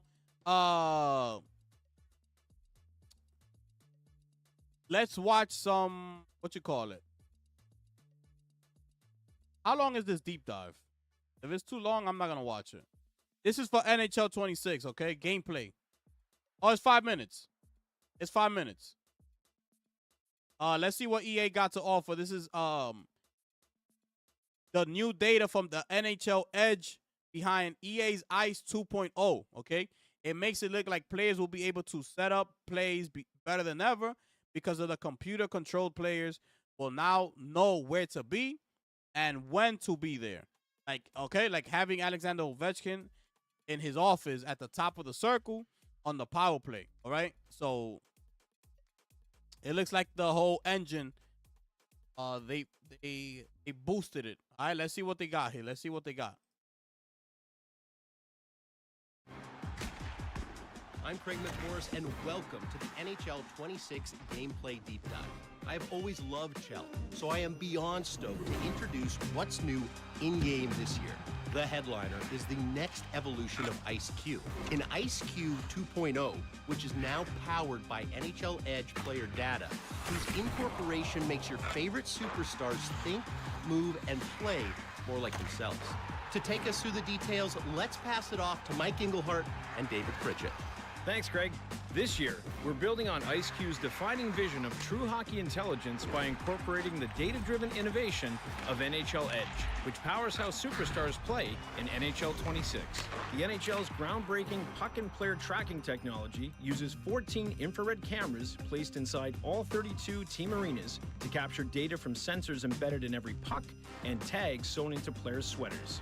In NHL 26, IceQ 2.0 uses that treasure trove of NHL Edge player data to impact how players perform in game. For example, we've reviewed Ovi's historic trends and performance data, and used that to update his character's attributes and tendencies, so his skills are aligned with his real-life self. And AI Ovi will naturally position himself in his patented power play spot at the appropriate time. Altogether, that means AI players start to think, move, and play like your favorite stars. That looks good. Attributes are one of the main pillars of how IceQ 2.0 incorporates NHL Edge data into the game. It's used to inform key player attributes like skating acceleration, top speed, slap shot power, and wrist shot power, giving in-game superstars true-to-life differentiation. So when you play with or against Connor McDavid, his acceleration and speed are aligned with the stats in the real world, a difference you really feel in game. What makes a superstar stand out is their individual tendencies on the ice, highlighting their signature moves, like Draisaitl taking sharp angle shots on goal, and McKinnon's love for laying out the body brings her on-ice character to life. Yeah, I'm gonna show that, Lunchi. We have 22 unique tendencies spanning both offensive and defensive impacts that have been crafted to make those in-game NHL players perform in lifelike fashion. One of the big components of IceQ 2.0 is how it presents in-game. You can feel it as you play, but it really comes alive with new animations and visualized breakdowns. Expanded replay insights highlight everything from skating speed, shot speed, shooting percentage, and threat analyses on goal. New broadcast graphics showcase player comparisons at face-offs to amp up the in-game storytelling. Speaking of, multi-story replays will now highlight important sequential game narratives. We've also created new cameras to capture those big moments and give them the spotlight they deserve. The all-new goalie crease control system brings players an upgraded awareness between the posts thanks to 81 new animations, close-range saves, poke checks, as well as upgraded AI positioning that gives goalies increased control over the blue paint. Previously, extended animation sequences saw goalies lock into positions as the action moved on around them. Now, real-time reactions allow goalies to respond fluidly to changes in puck direction with split-second reflexive responses that really add excitement to high-pressure moments. And if one slips past them, new goalie reactions let you feel their emotion when the opposition lights the lamp. The goalie crease control system provides an increased level of realism and effectiveness to the netminders that we know players have been waiting for. We also know that the community has been wanting a more impactful approach to X Factors, so we've crafted an arsenal of 28 refined and enhanced X Factors that span 5 different categories with unique animations and tactical gameplay outcomes. Each of those X Factors has 3 tiers of impact, which can be felt and seen more clearly in gameplay with new, distinct gameplay animations and presentation elements. The goal in reworking the system is to create more meaningful gameplay effects for each X Factor and ensure they bring genuine strategic differences to each game. So when Evan Bouchard fires off his Rocket X Factor, its speed and power may catch the opponent's goalie by surprise and stun them in-game.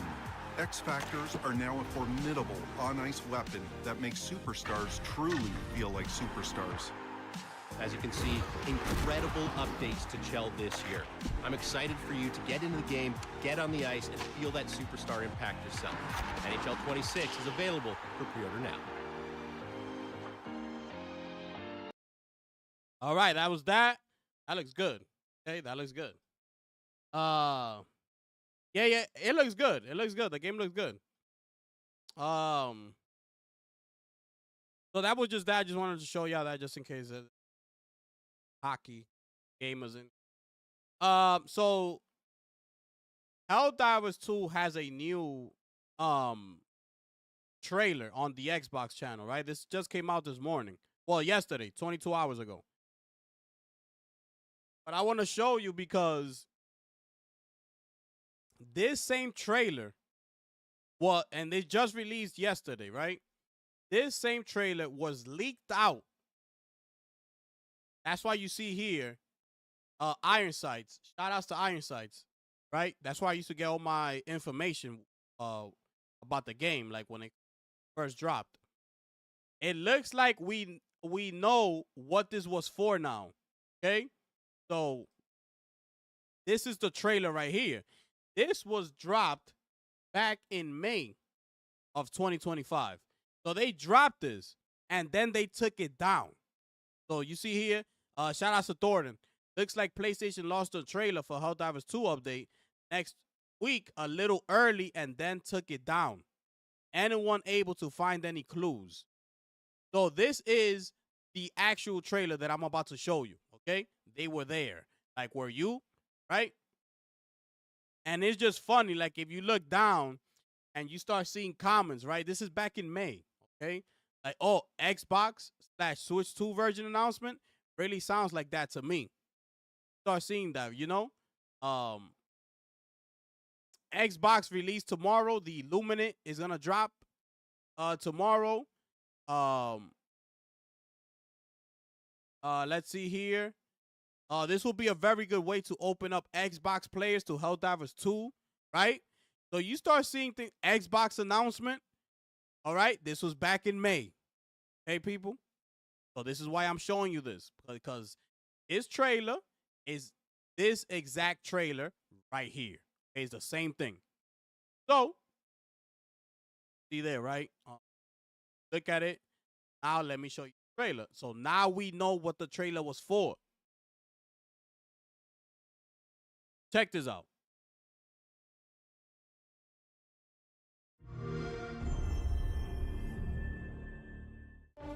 The Galactic War.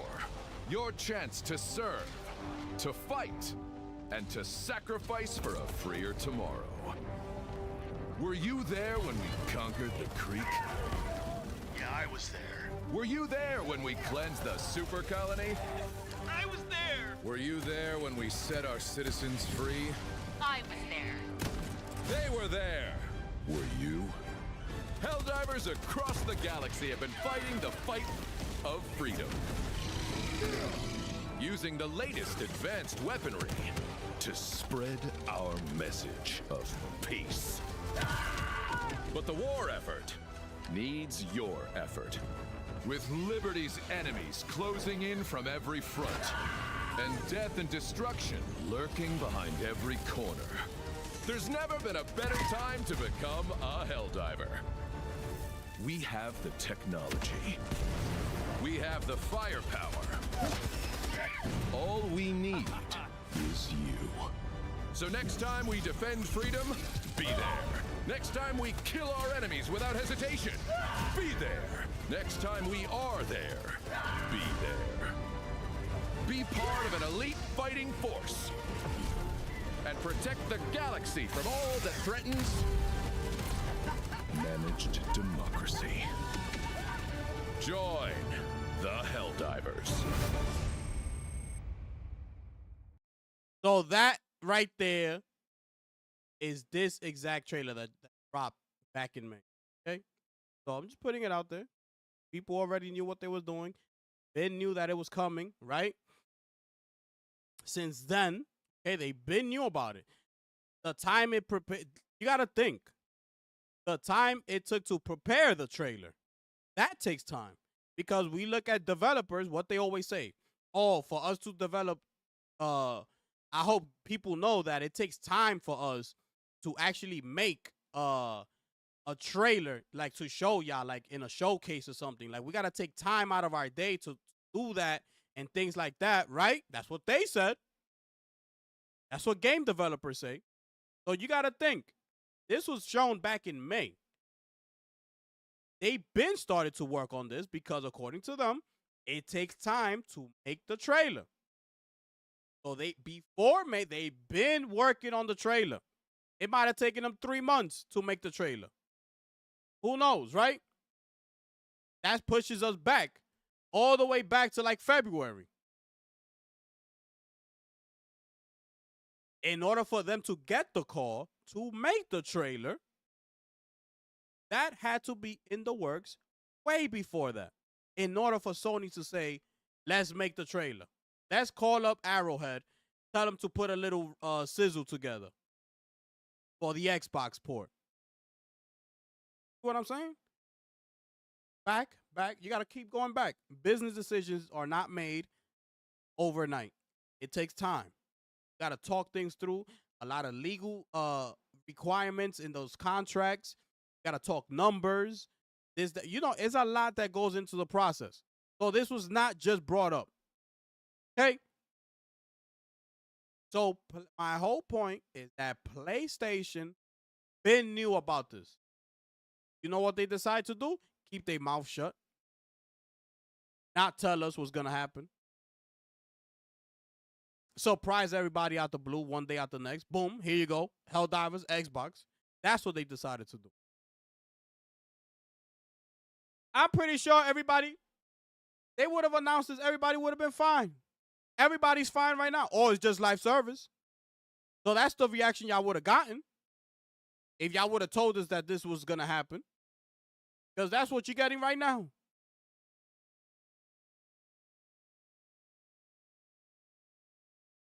Anyways, as we move right along, what I got here for Battlefield, y'all let me know how y'all feel about that. What I got over here with Battlefield, what's this? Matchmaking issues plaguing the beta to be fixed as soon as possible.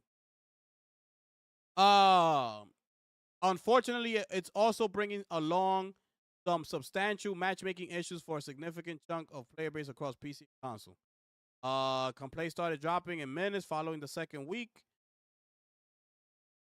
Inability to load into the game with party members being unable to QA into matches once the game is booted, crashing for. I'm not getting that problem. So you know what? I'm gonna dismiss. I didn't get any of that. I play the game live so y'all can see. Okay. I boot up, I go in, I'm playing, I get killed, I come back, I'm in the game. So I don't get none of that. All right? But yeah, let me see what else I got here. Cause what is this? Oh, this is the schedule. Okay, so today's Friday, the second day. So today they added, okay, if y'all playing this game, they've added squad deathmatch, okay? So I'm gonna be getting into some gameplay today. Probably a little bit right after I finish this live stream. So this is what I really want to play, the squad deathmatch. It's a group of 4, okay? A squad of 4, and it's a total of like 50 teams. So it's 50 teams of groups of 4, and it's almost like a team deathmatch. It's not a battle royale, so it's like a team deathmatch. Whoever gets the no, wait, my bad. It's not a group of 50. It's whoever scores 50 points first wins the game. So it's a bunch of teams of 4 on the map. It's team deathmatch, and the first team to get to 50 points wins the game. That's how it is. My bad. I'm not sure how many teams are in the map. I'm not sure. I will have to look into that. But yeah, that's going on right now as we speak. All right. So make sure y'all dive in. Make sure y'all try out the game.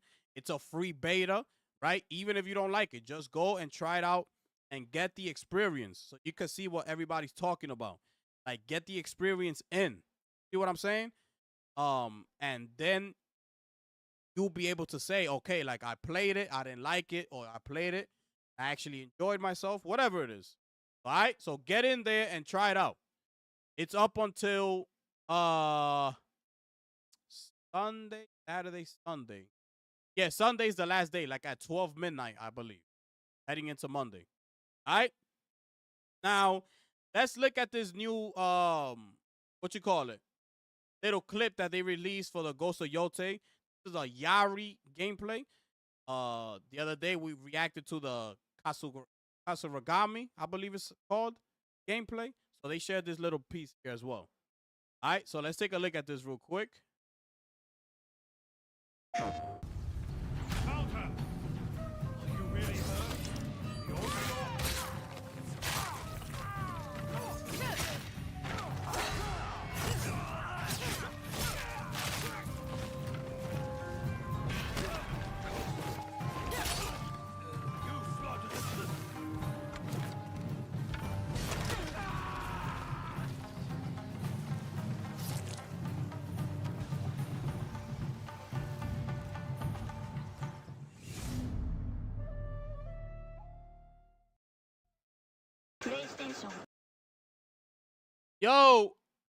Yo, that was fire, Lucci, or nah? Yo, Lucci, that was fire or nah?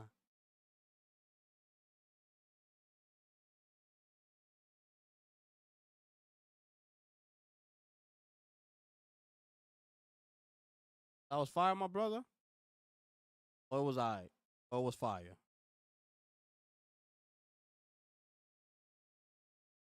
Fire, or that was I?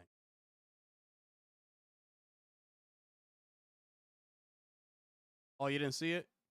But you saw it, right? You saw the trailer I'm showing. Oh, the ads popped up? Dang. Yo, that's nasty work by YouTube, yo. Yo, that's nasty work, bro. Let's run that back for my brother Lunchi. Run that back. Counter! Are you really hurt? You're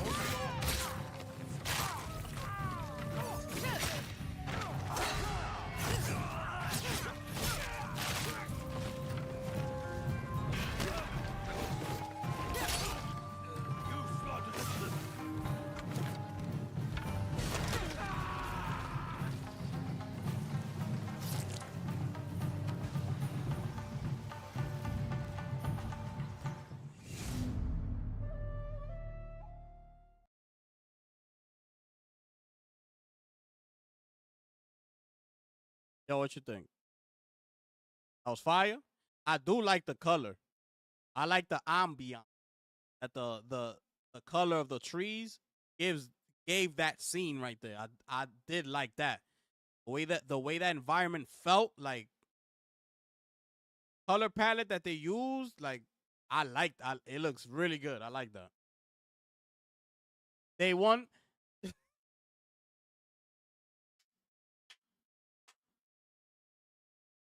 Yo, let's drop a bomb for my brother Lucci the GOAT, man. Facts. These are facts, people. All right?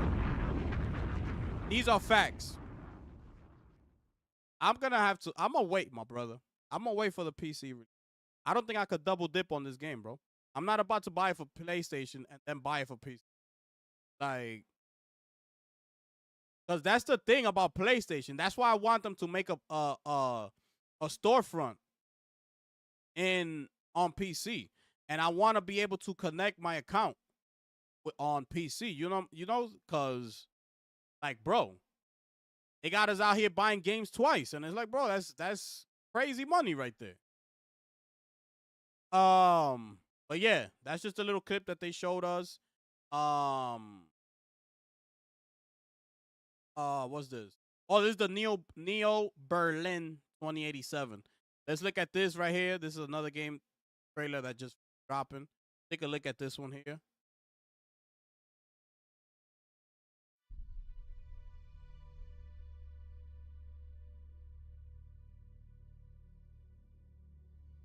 Did you know that black holes are extremely dense objects with such strong gravitational force that nothing can escape them?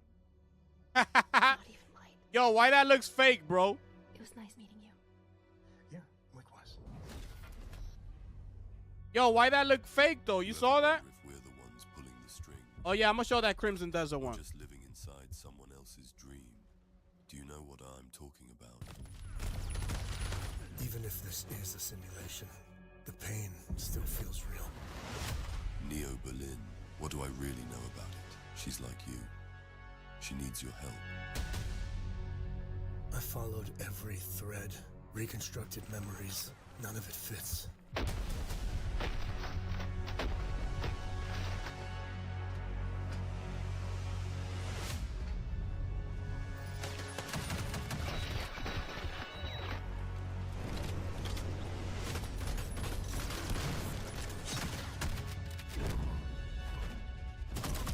You think you're solving the case. This is so much bigger. What if the case is you?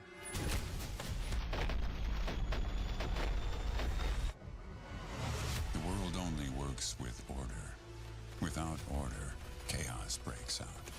It's out of balance and we must restore it. You understand that, Nolan? Yes.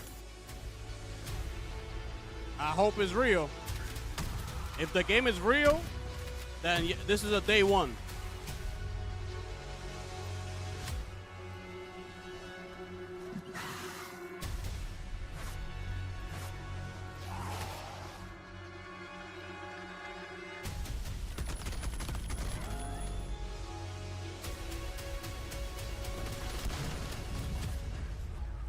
Nolan, what have you done?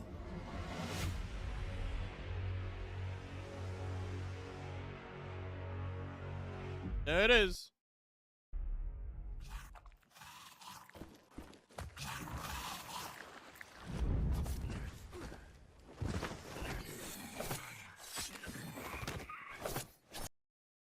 Hold up.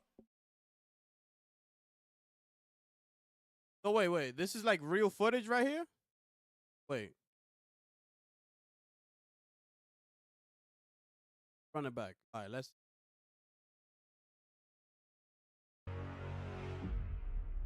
see this. This is like real footage.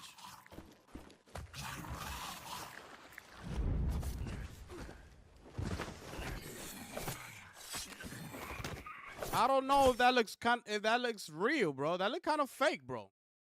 Honestly speaking. That look kind of fake.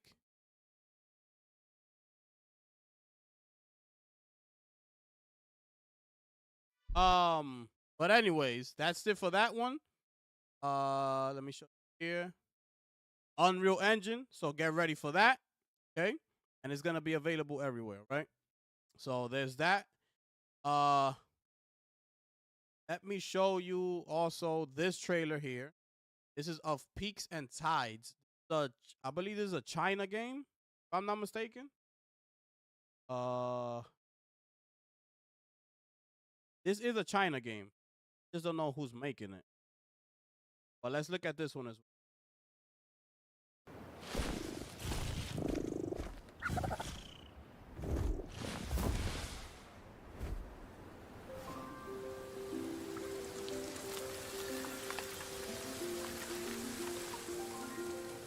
Yeah, it does. It does.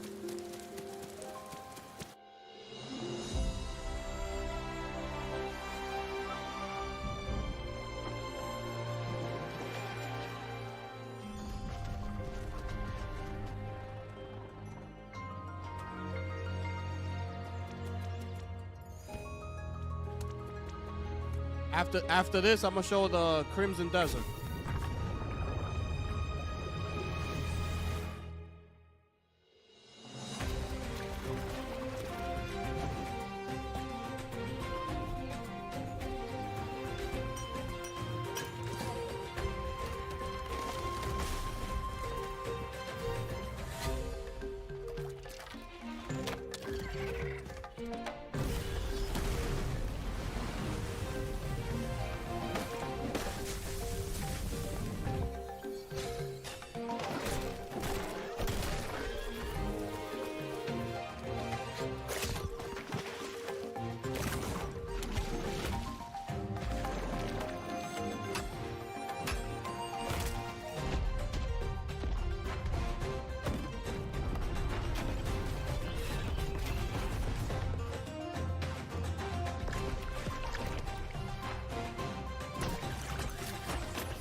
Look crazy.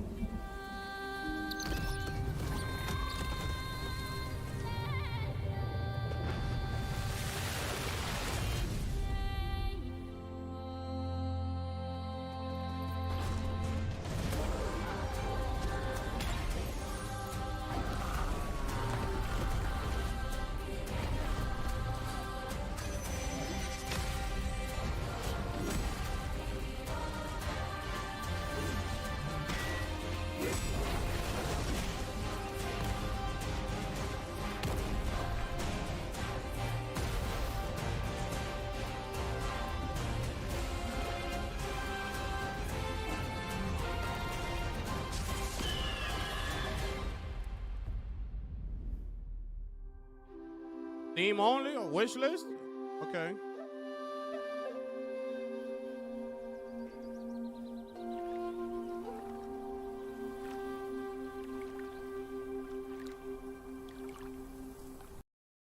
That game look crazy, bro.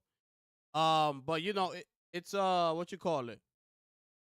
It's one of those MMO games that you gotta live in it. You know what I'm saying? So you gotta put a lot of time into it. But it looks incredible. Game looks incredible. Let me show you now this Crimson Desert joint that just.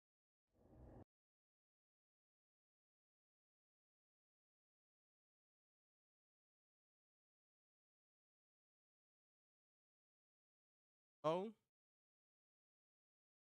It's crazy how they dropped this right after they laid the game. Like, I don't get it, but okay.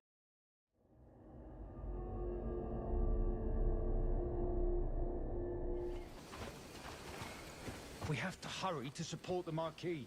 This looks so good. Look at this. We have nowhere to turn. The Duke sent me. We were expecting you. That looks This incredible. way. How's the situation? I've got the broad strokes. It's all bad news, I'm afraid. The odds weren't in our favor to begin with, and now there's a mutiny within. There's a high chance the enemy will take the castle. If Marquis Lanford falls, then the entirety of Hernan will be in danger. Marshal, preparations are complete. Understood. Heard one of my men is on the front lines. Indeed.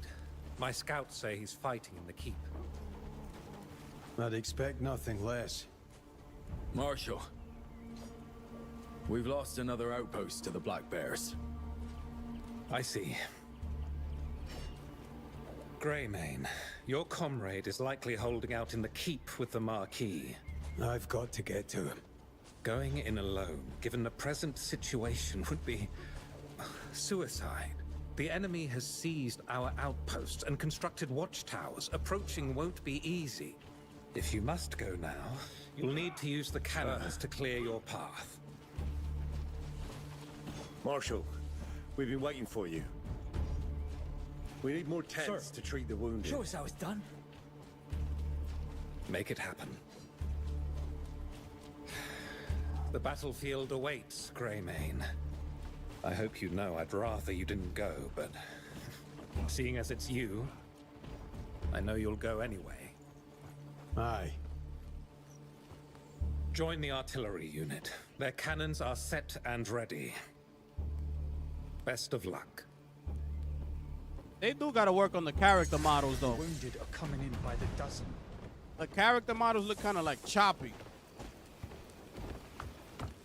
I beg you. The world itself looks good.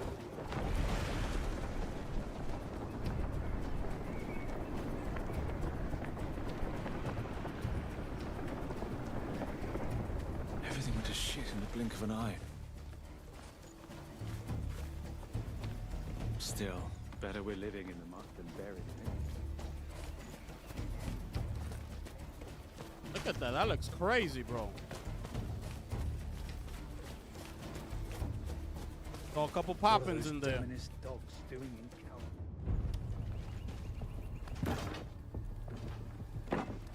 Aim for those smoking watchtowers and fire!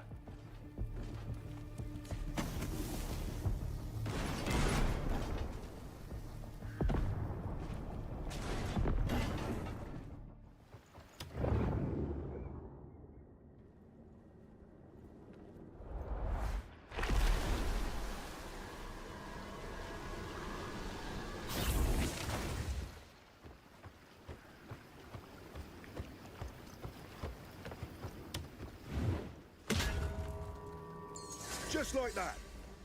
Well, we're counting on you. Oh, yeah, for sure.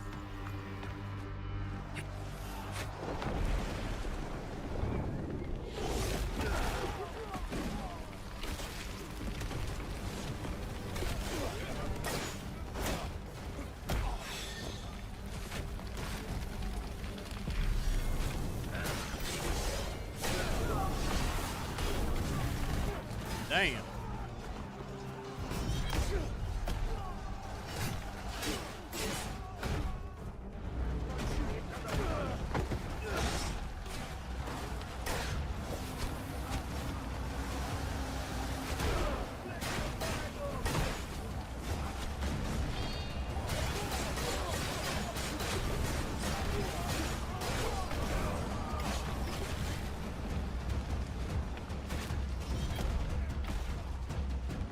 I don't think the Series S is going to be able to play this game.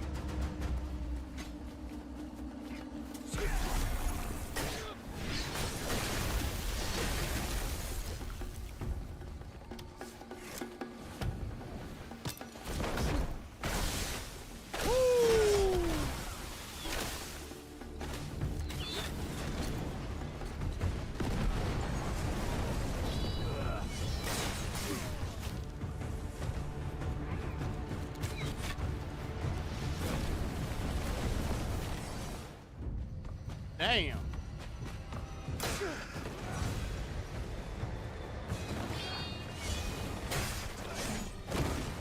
They gotta fix that camera. I don't like the way that camera swivels.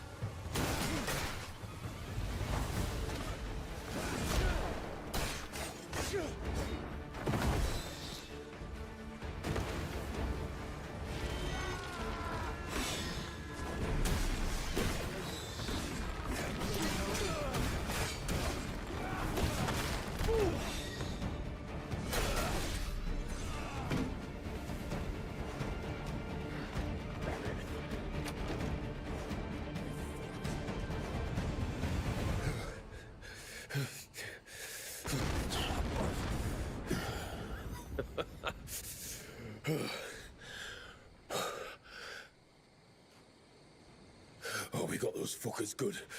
Thanks to you. Happy to help. Greybane, we've been looking for you.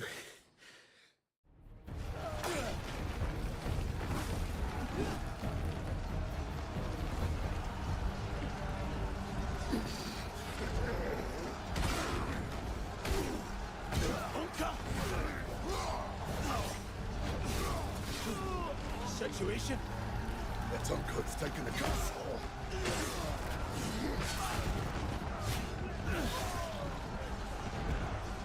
And Stefan? I'll have to take it back. Won't be easy. Once he gets there.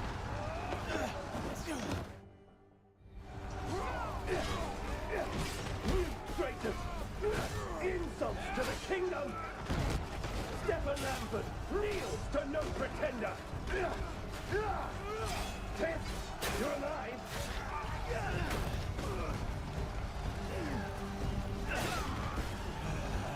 I'll take care of the traitor.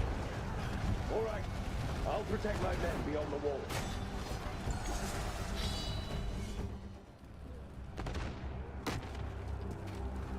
Yeah, you see? Like, you're a hard one to kill, Greymane. It's weird. Stimulating that lout. Like, why it look like that? Like it's Stefan glittering. Lambert. Like it's shimmering. I don't like that. See? Like, they gotta fix the graphics on this game as well. Like, it got something that kind of like annoys me.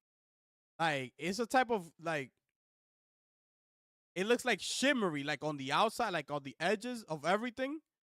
It's like light is hitting it or something like that. Even when he's flying, like the particles, it looks, and then the character models as well. When you looked at their faces in the beginning of the trailer, it has that choppy, kind of like that Ghost Ronin, Rise of the Ronin, type of vibe. That's what I'm getting. That's that 30 frames.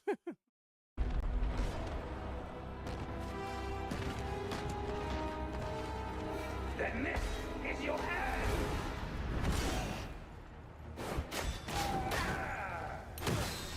They gotta fix that camera. You still dare to meddle in our country's affairs! See, I don't like that.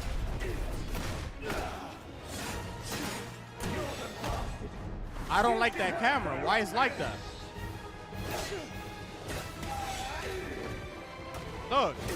Look. Why? Why is like that? I shall execute you!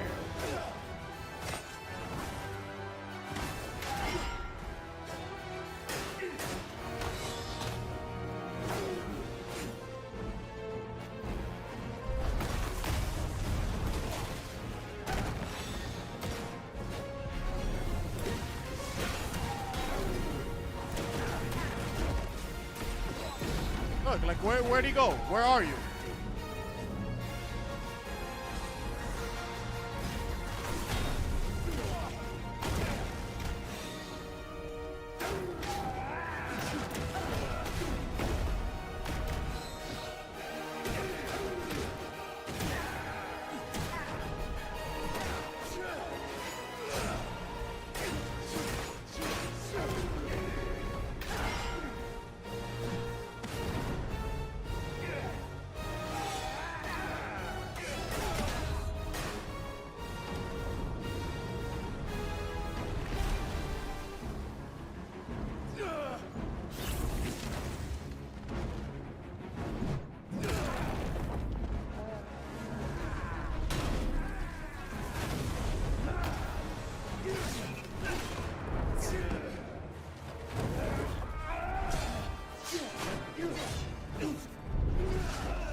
I don't know.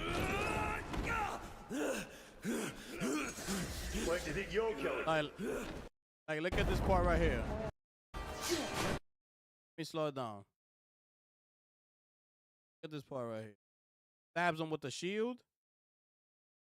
Watch how it looks.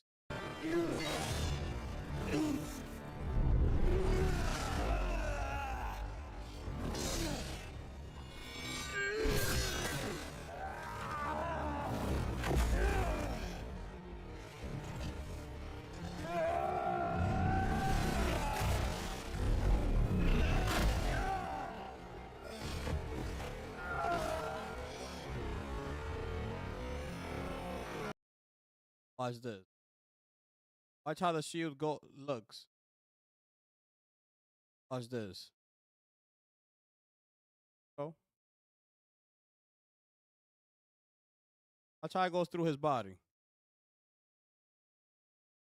See all that? Now watch it here. See that? Look at that.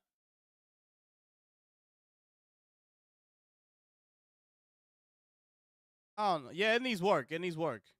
It's not ready yet. It's not ready yet.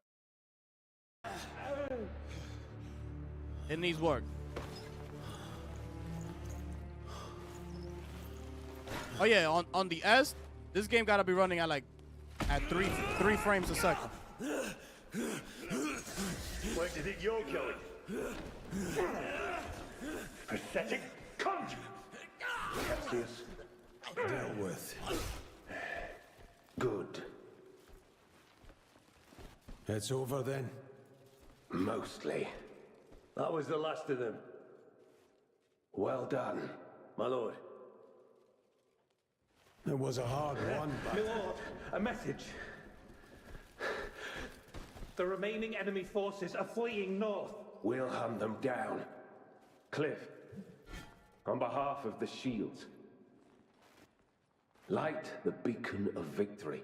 And when all is said and done, let's have a drink.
You see, like, it needs a lot of work, bro. I'm not gonna.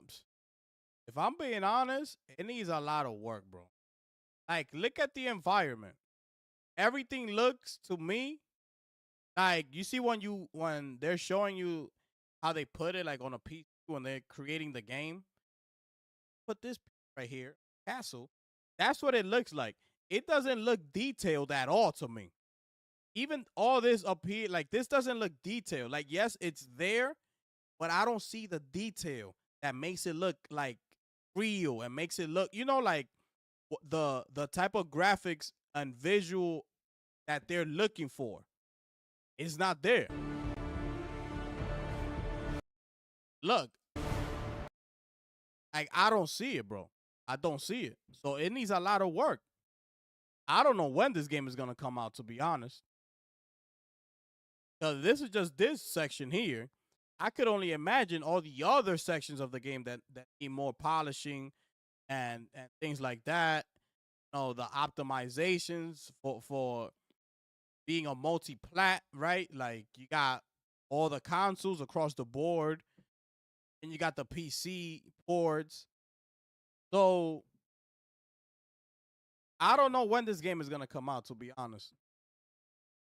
Like I really don't know. But by looking at this,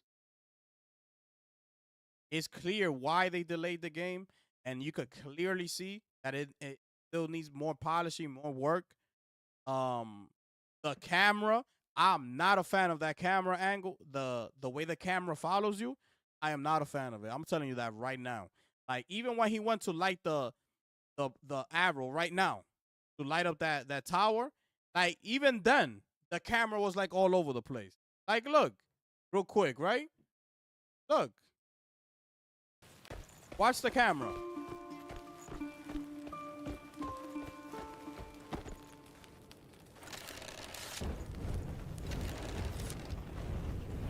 Like, what is that? I mean, game needs work.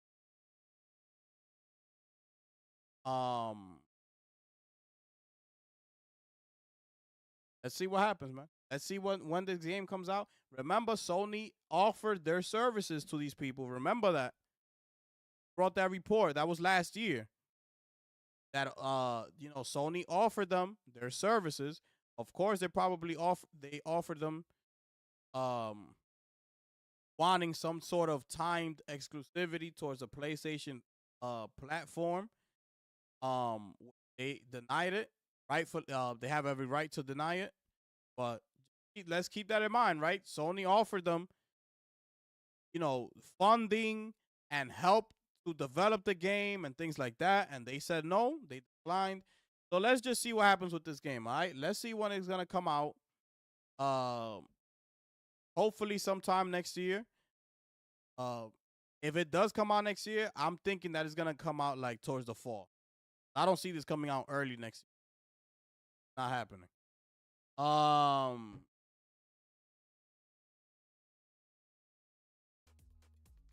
Let me see if I got anything else for y'all. Any rapid fire news?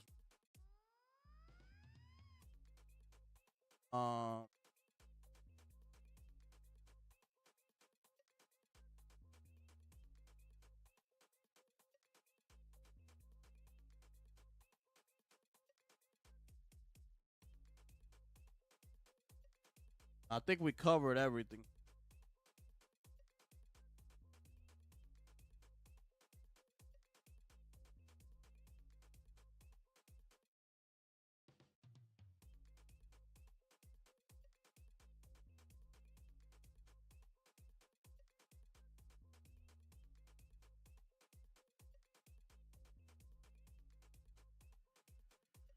I think we're good.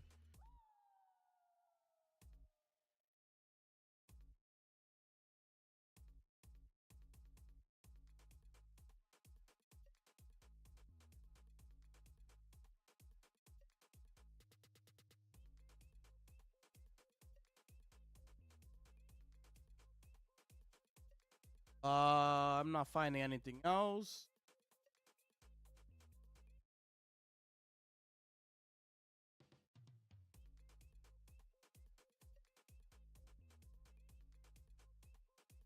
Gucci.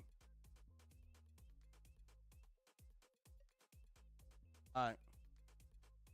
Find some trailers. We're going to check in a minute, and then we out of here. Okay.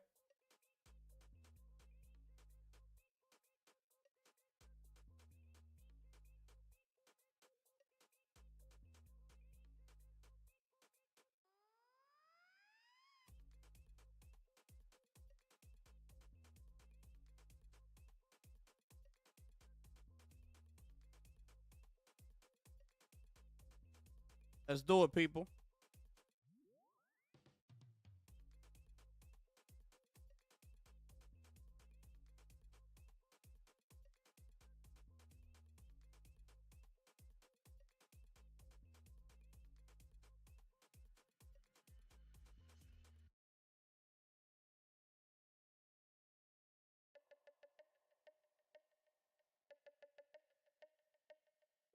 Oh man, here we go, people. Let's go. Let's do it. Gonna chill for a few minutes. If nobody got nothing to say, we up out of here. We up out of here. I got some Battlefield 6 to attend, people. No questions, comments, concerns. No. Now we up out of here.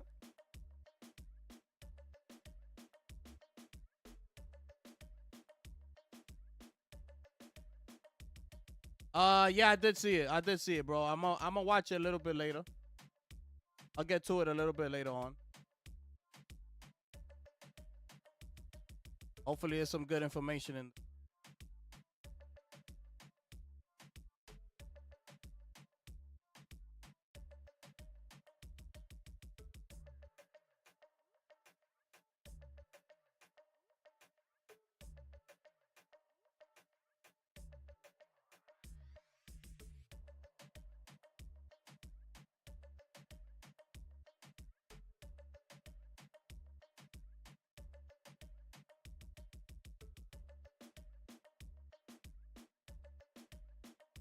Oh, Bubsy's making a comeback, by the way.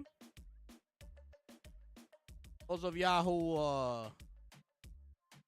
are from back in the day, Bubsy is making a comeback. I remember Bubsy coming back August 15, August 12th to pre-order for physical copy. Great stuff. Switch, PlayStation, Xbox, PC, all platforms.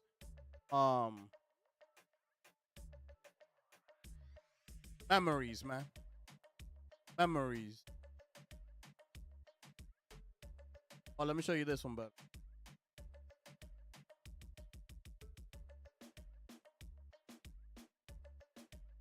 what you get here, keychain and things like that. Includes a booklet in the physical copy one.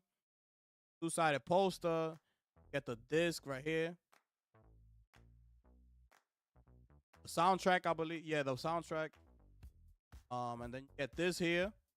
I believe this is like the collector's the edition. Get all this stuff. Memories, man. Memories.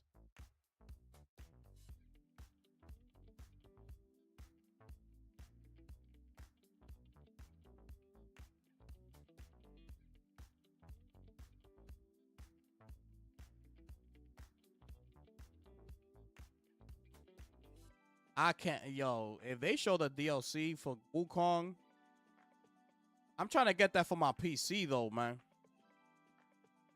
But the thing is, I platinumed it on PlayStation. Oh, and then I'll have to start all over on PC.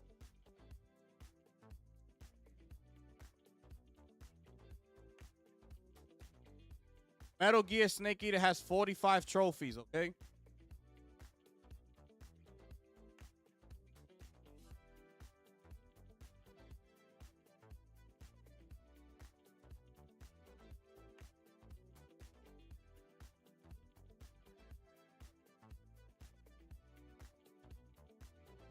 Hideaki Nishino is gonna be at the Tokyo Game Show with a keynote speech. The topic will be the impact of the PlayStation Store over the past 20 years. Whatever that means. Oh, let me show you this mod real quick. Hold up. Hold up. Wanted to show you this mod, bro. Check this out, right? Because 2K needs to pay attention. Or anybody else, or EA. Like, bro, it's not that difficult to, like, when you see people requesting stuff, right? You don't gotta pay attention to everything, But bro, check this out. You're gonna tell me that this doesn't look better than NBA 2K? Check this out. I'll show you 2 clips. This is a mod, right? In NBA 2K. On PC, you got the mod community. And this is what they did to NBA 2K. Look at this.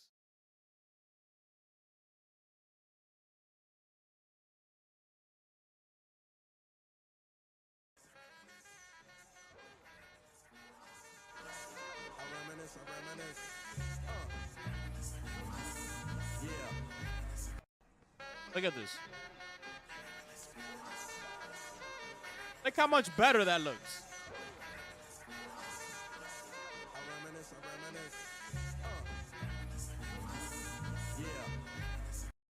So we got that one. And of course it's going to look better, like smaller. See, like this, it looks a lot better. Because the quality of Twitter, like video, is trash. And I don't understand why they haven't fixed that. But if you see it like this, it looks a lot better. Right? Look at that. Now let me show you the other one. I'll show it to you the same way. Big screen and then smaller like that. Watch. Where's the other one? This joint right here. Woo! Bro, look at this joint, bro.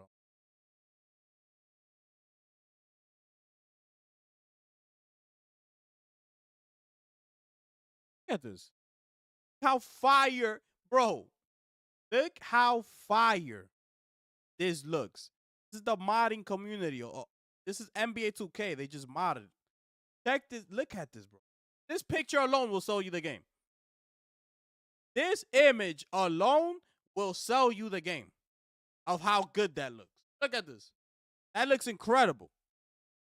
These people, man, I don't understand, bro. Here's a pass stolen by Jordan. It's a 3-on-2 for the Bulls. Michael on the drive, in for the right. For the jam! And a foul on Troller! Oh, man! Kelly Trapuka couldn't run out of the play quick enough. Jordan was bearing down. Fake doubled up. Here's a pass stolen. Watch it again. Look at this. Michael on the drive, in for the right. For the jam! And a foul on Troller! Oh, man! Kelly Trapuka couldn't run out of the play quick enough. Jordan was... Even the commentary is better. Everything about this is 100 times better than anything that NBA 2K has right now in the game. Anything. And this was made by a PC modder. I think that's what they're called. The modding community made this clip and the one I just showed you prior to this one. And this clip alone looks better than anything I've seen from NBA 2K in the past, I don't know how many years. It's crazy to me how, like, you can't make something like this possible. Look at this. Even the people talking is better than that lame-ass shit they got on NBA 2K. Well, they say the same thing every year. The commentary crew, they say the same thing every year. It's boring. Now pay attention to how these people are talking. Watch. Here's a pass stolen by Jordan. It's a 3-on-2 for the Bulls. Michael on the drive, in for the right. For the jam! And a foul on Troller! Oh, man! Kelly Trapuka couldn't run out of the play quick enough. Jordan was... Like, what? Can we drop a bomb for these people, man?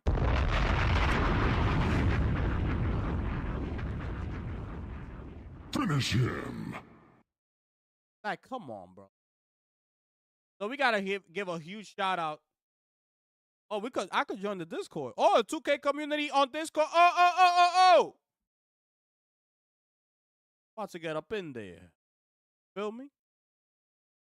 Mods only work on PC. Yeah, my brother. Yo, my brother. Yo, you gotta step up, my brother.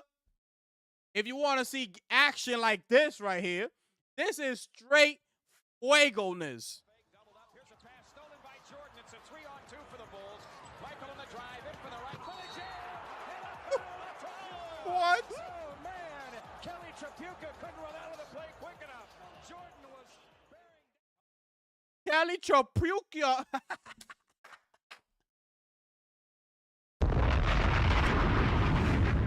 Bro. Yo, that was crazy, bro. Oh, man. Anyways, I just had to show y'all that. I just had to show you. So that was absolutely unbelievable. The one outside, too, the NBA Street one that they did outside, fire. Bro, that scenery alone will sell the game, bro. I don't understand, man. These people, man, these people out of control out here.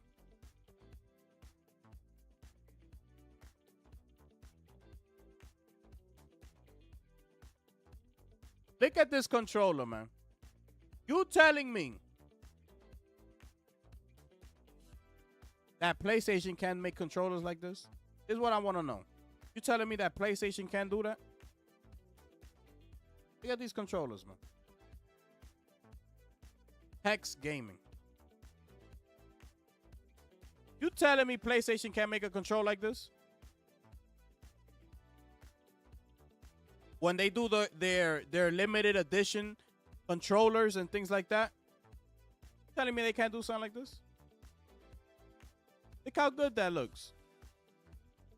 Look. You could tell they put time and effort into it. Look. The whole controller.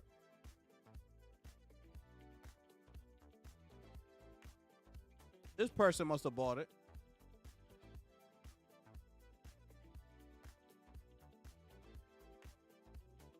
PlayStation can't do something like that. All PlayStation limited controllers look the same. All they do is put something over here. They do something over here. And they do something right here. The buttons don't look like this. They don't customize the buttons. They don't customize the thumbsticks and things like that. The ring around it. The little PlayStation button right here. They don't customize this section at all. Okay? The D-pad, look, they put time and effort into that. Look how good that looks. Even the back. Look, they just put a little bit of touches right here. Bang. The grips like that. Bang. Even the triggers up top, I believe, got something. Look, even the triggers up top got different colors. So they even thought about that. Oh, yeah. Yo, Lunchi, these people pissing me off.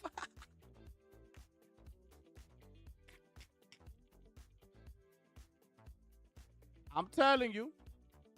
Telling me that controller don't look fire. Come on now.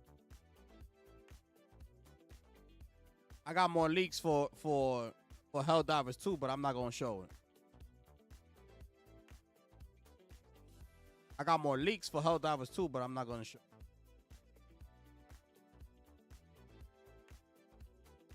The Legend of Zelda series. What you call it? The Legend of Zelda as a series have now sold over 170 million units, okay? Breath of the Wild sold 35 plus. Tears of the Kingdom sold 22 plus. Ocarina of Time sold 14 plus. Twilight Princess sold 9 plus. And the rest of the Zelda series combined sold around 90 million plus. So Breath of the Wild is the top money getter, sitting at 35 million on its own.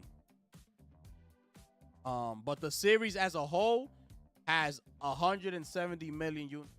Can we drop a bomb for The Legend of Zelda?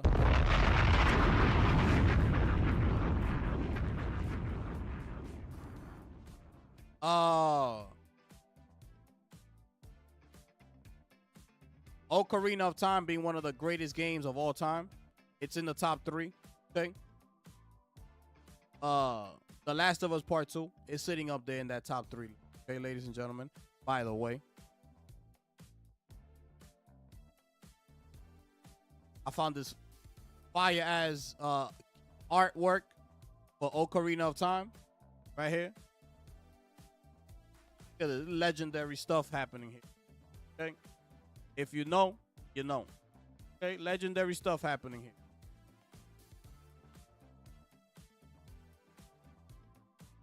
Let me see what else I got.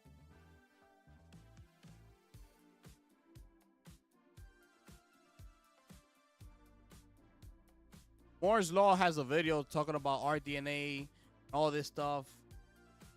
I don't know much about that, but he did shed a lot of information. If you're interested in the next generation consoles and things like that, if you're in tune with all that technology talk, you know, RDNA 5, compute units, this, that. If you're into all that, I highly suggest you go check out Moore's Law is Dead. He did a live last night, and he also uploaded a video for that live. He gives a lot of information. Okay. Okay. Okay. Okay. Okay.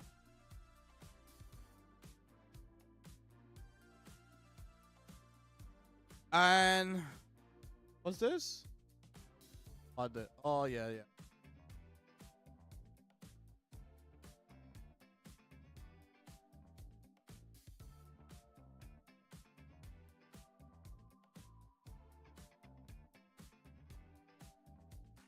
We caught up, people.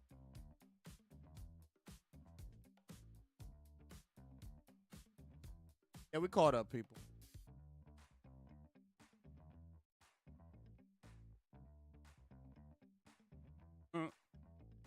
My brother Chris. Appreciate that, my brother. Yes, sir. I'm glad, my brother. I could do that for you, bro.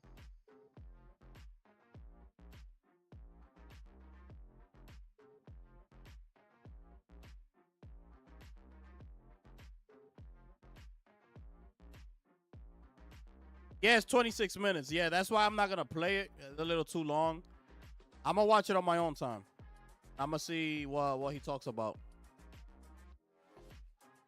If there's anything like really, really interesting, I'll probably just make a reaction video. And I'll upload it.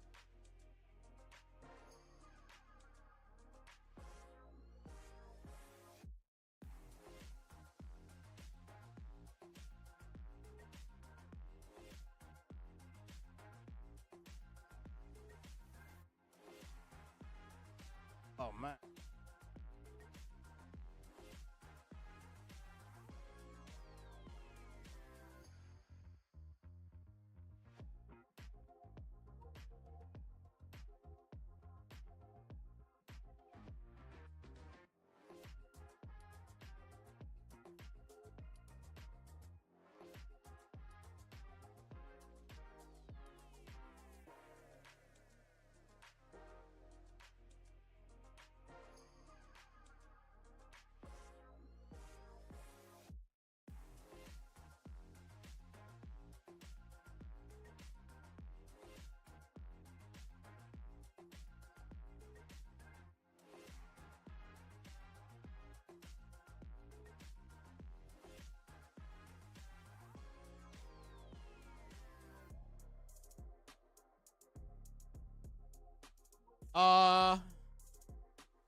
We're almost out of here, people. We're almost out of here, people.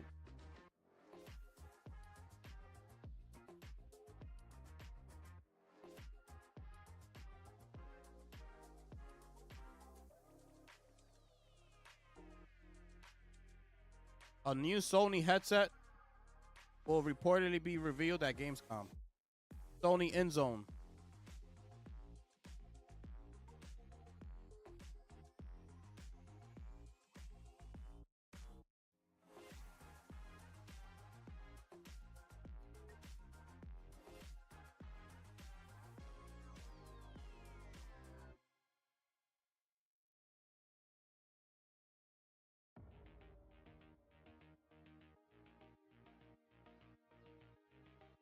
Let's see.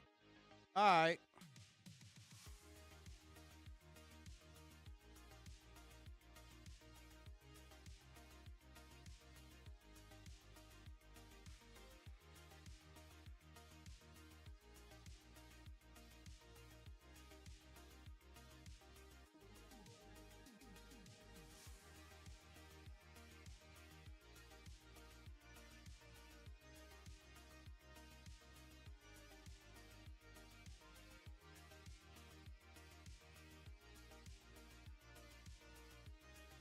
Baby steps. On that note, I gotta get out of here. I gotta get out of here.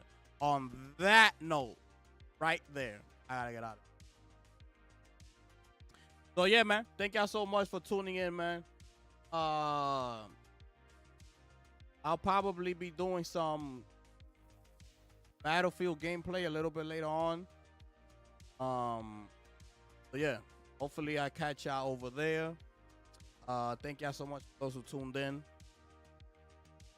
Those of y'all who kept the chat alive, who smashed the like button.